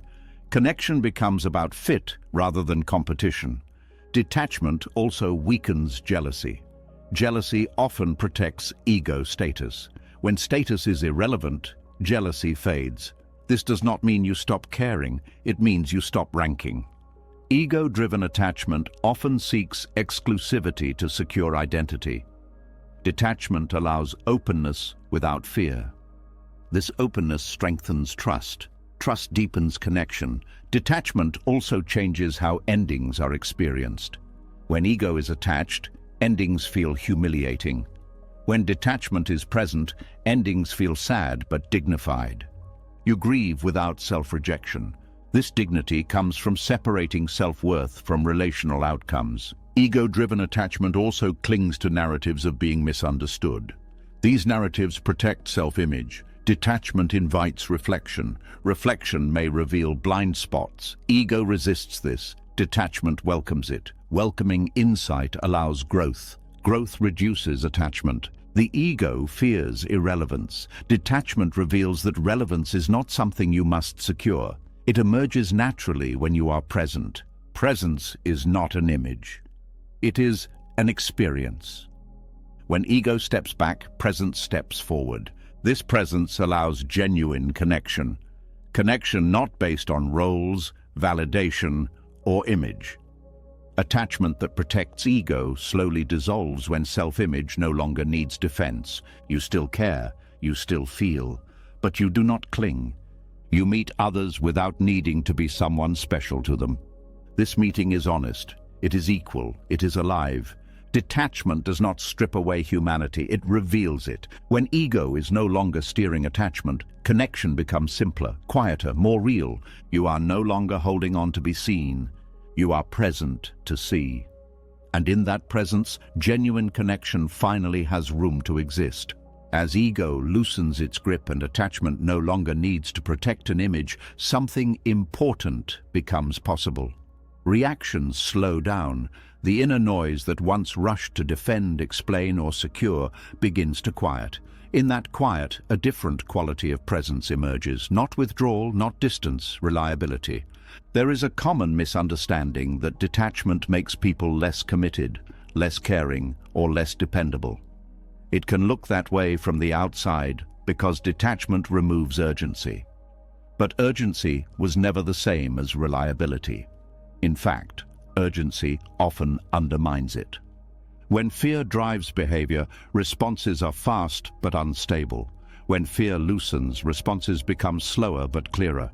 This is where true reliability lives. Reliability is not about always saying yes. It is not about reacting quickly. It is not about intensity. Reliability is about consistency of presence, about responding from clarity rather than impulse. Fear-based attachment creates reactivity. Reactivity feels like engagement, but it is actually a loss of choice. The nervous system hijacks behavior. Words are spoken to reduce anxiety, not to communicate truth. Actions are taken to restore comfort, not to serve what is needed. Detachment interrupts this pattern. It creates a pause between stimulus and response. In that pause, intelligence appears. A person who is not ruled by fear does not disappear in moments of stress. They do not become unpredictable. They do not escalate or withdraw impulsively. They stay. Staying is reliability. Fear pulls people away from the present moment. It pushes them into defense, explanation, or control. Detachment brings them back to what is actually happening. When someone is detached, they are not numb. They are grounded. Their nervous system is not constantly signaling threat. This allows perception to remain accurate. Accurate perception is the foundation of reliability. When fear is present, perception narrows. The mind sees danger where there may be none. It misreads tone, intention, and timing. Responses become mismatched to reality. Detachment widens perception. You see context, you notice nuance, you recognize what matters and what does not. This allows appropriate response. Appropriate response builds trust. People often confuse emotional intensity with care, but intensity fluctuates. Clarity endures. A detached person does not overpromise to feel secure. They do not agree just to avoid discomfort. They say what they can actually follow through on. This makes their words dependable. Fear-driven attachment often leads to inconsistency. One day you are fully available, the next day you are overwhelmed. Commitments are made in moments of emotion and broken when fear shifts. Detachment removes this swing. You commit only when aligned. Alignment creates follow-through. Reliability also means being emotionally available without being emotionally volatile. Detachment allows you to feel without flooding. When emotions are allowed to pass without being acted out, relationships stabilize. Others know what to expect from you. Not perfection, but steadiness. Steadiness builds safety. A person ruled by fear reacts to pressure by trying to control outcomes. They micromanage, they rush, they overcorrect. These behaviors often create more problems than they solve. Detachment responds to pressure by assessing what is needed now, what can wait, what is within my control, what is not. This assessment prevents unnecessary action. Unnecessary action creates chaos. Reliability is not doing everything. It is doing the right thing at the right time. Fear also distorts communication. Under fear, people either overshare to seek reassurance or shut down to protect themselves. Both disrupt trust. Detachment allows clear communication. You speak directly, you listen fully. You do not hide behind emotion or overwhelm others with it. Clear communication is reliable communication. Detachment also strengthens boundaries. Boundaries are often misunderstood as distance. In reality, they are structures that support consistency. When boundaries are weak, availability fluctuates. You give too much, then resent. You withdraw suddenly. This unpredictability erodes trust. Detachment supports boundaries because it removes guilt-driven behavior. You do not say yes to be liked. You say yes when it is true. This honesty allows others to rely on you realistically. Reliability also means emotional continuity. You do not punish others with withdrawal when uncomfortable feelings arise. You stay engaged even when things are difficult. Fear-driven attachment often withdraws when threatened. Detachment stays present. Presence in difficulty is one of the clearest signs of reliability. Detachment also changes how mistakes are handled. When fear rules, mistakes trigger defensiveness or shame. Energy goes into protecting image rather than correcting course. Detachment allows acknowledgement. You can admit error without collapse. You can repair without drama. Repair strengthens trust more than perfection ever could. A detached person is reliable because they are not busy managing how they appear. They are available to manage what is real. Fear-based behavior is unpredictable because fear shifts constantly. What feels safe one moment feels dangerous the next.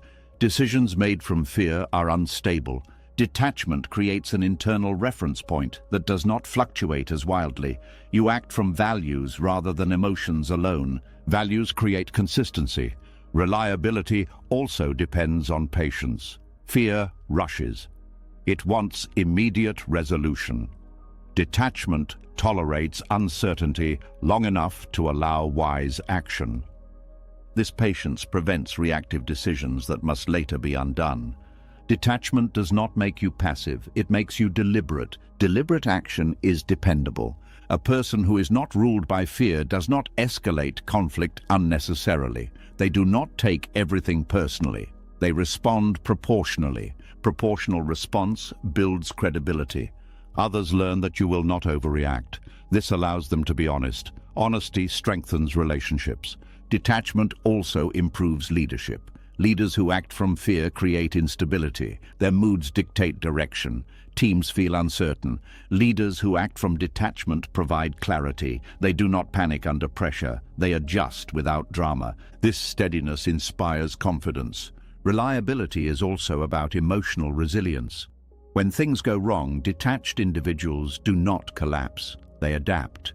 Adaptability is reliability in a changing world. Fear-based attachment resists change. It clings to plans. When plans fail, disorientation follows. Detachment expects change. Adjustment feels natural rather than threatening. This expectation prevents crisis thinking. Reliability also involves consistency over time. Fear-driven effort burns out. Detachment sustains. You show up not because adrenaline carries you, but because alignment supports you. Sustainable presence is reliable presence. Detachment also allows you to hold space for others without absorbing their emotions. You can support without becoming overwhelmed. This capacity is deeply reliable. People know they can bring difficulty to you without being met by panic. Fear-based empathy collapses under intensity. Detached empathy holds. Detachment does not remove care, it refines it. Reliable care is not frantic, it is steady. Detachment also improves decision-making under stress. Stress narrows options. Detachment keeps options visible. You choose with clarity rather than compulsion. This clarity reduces regret. Decisions made from detachment age well. Fear-based decisions often require explanation later. Detached decisions stand on their own. Reliability also means predictability in character, not in behavior. Others know how you will approach situations even if outcomes differ.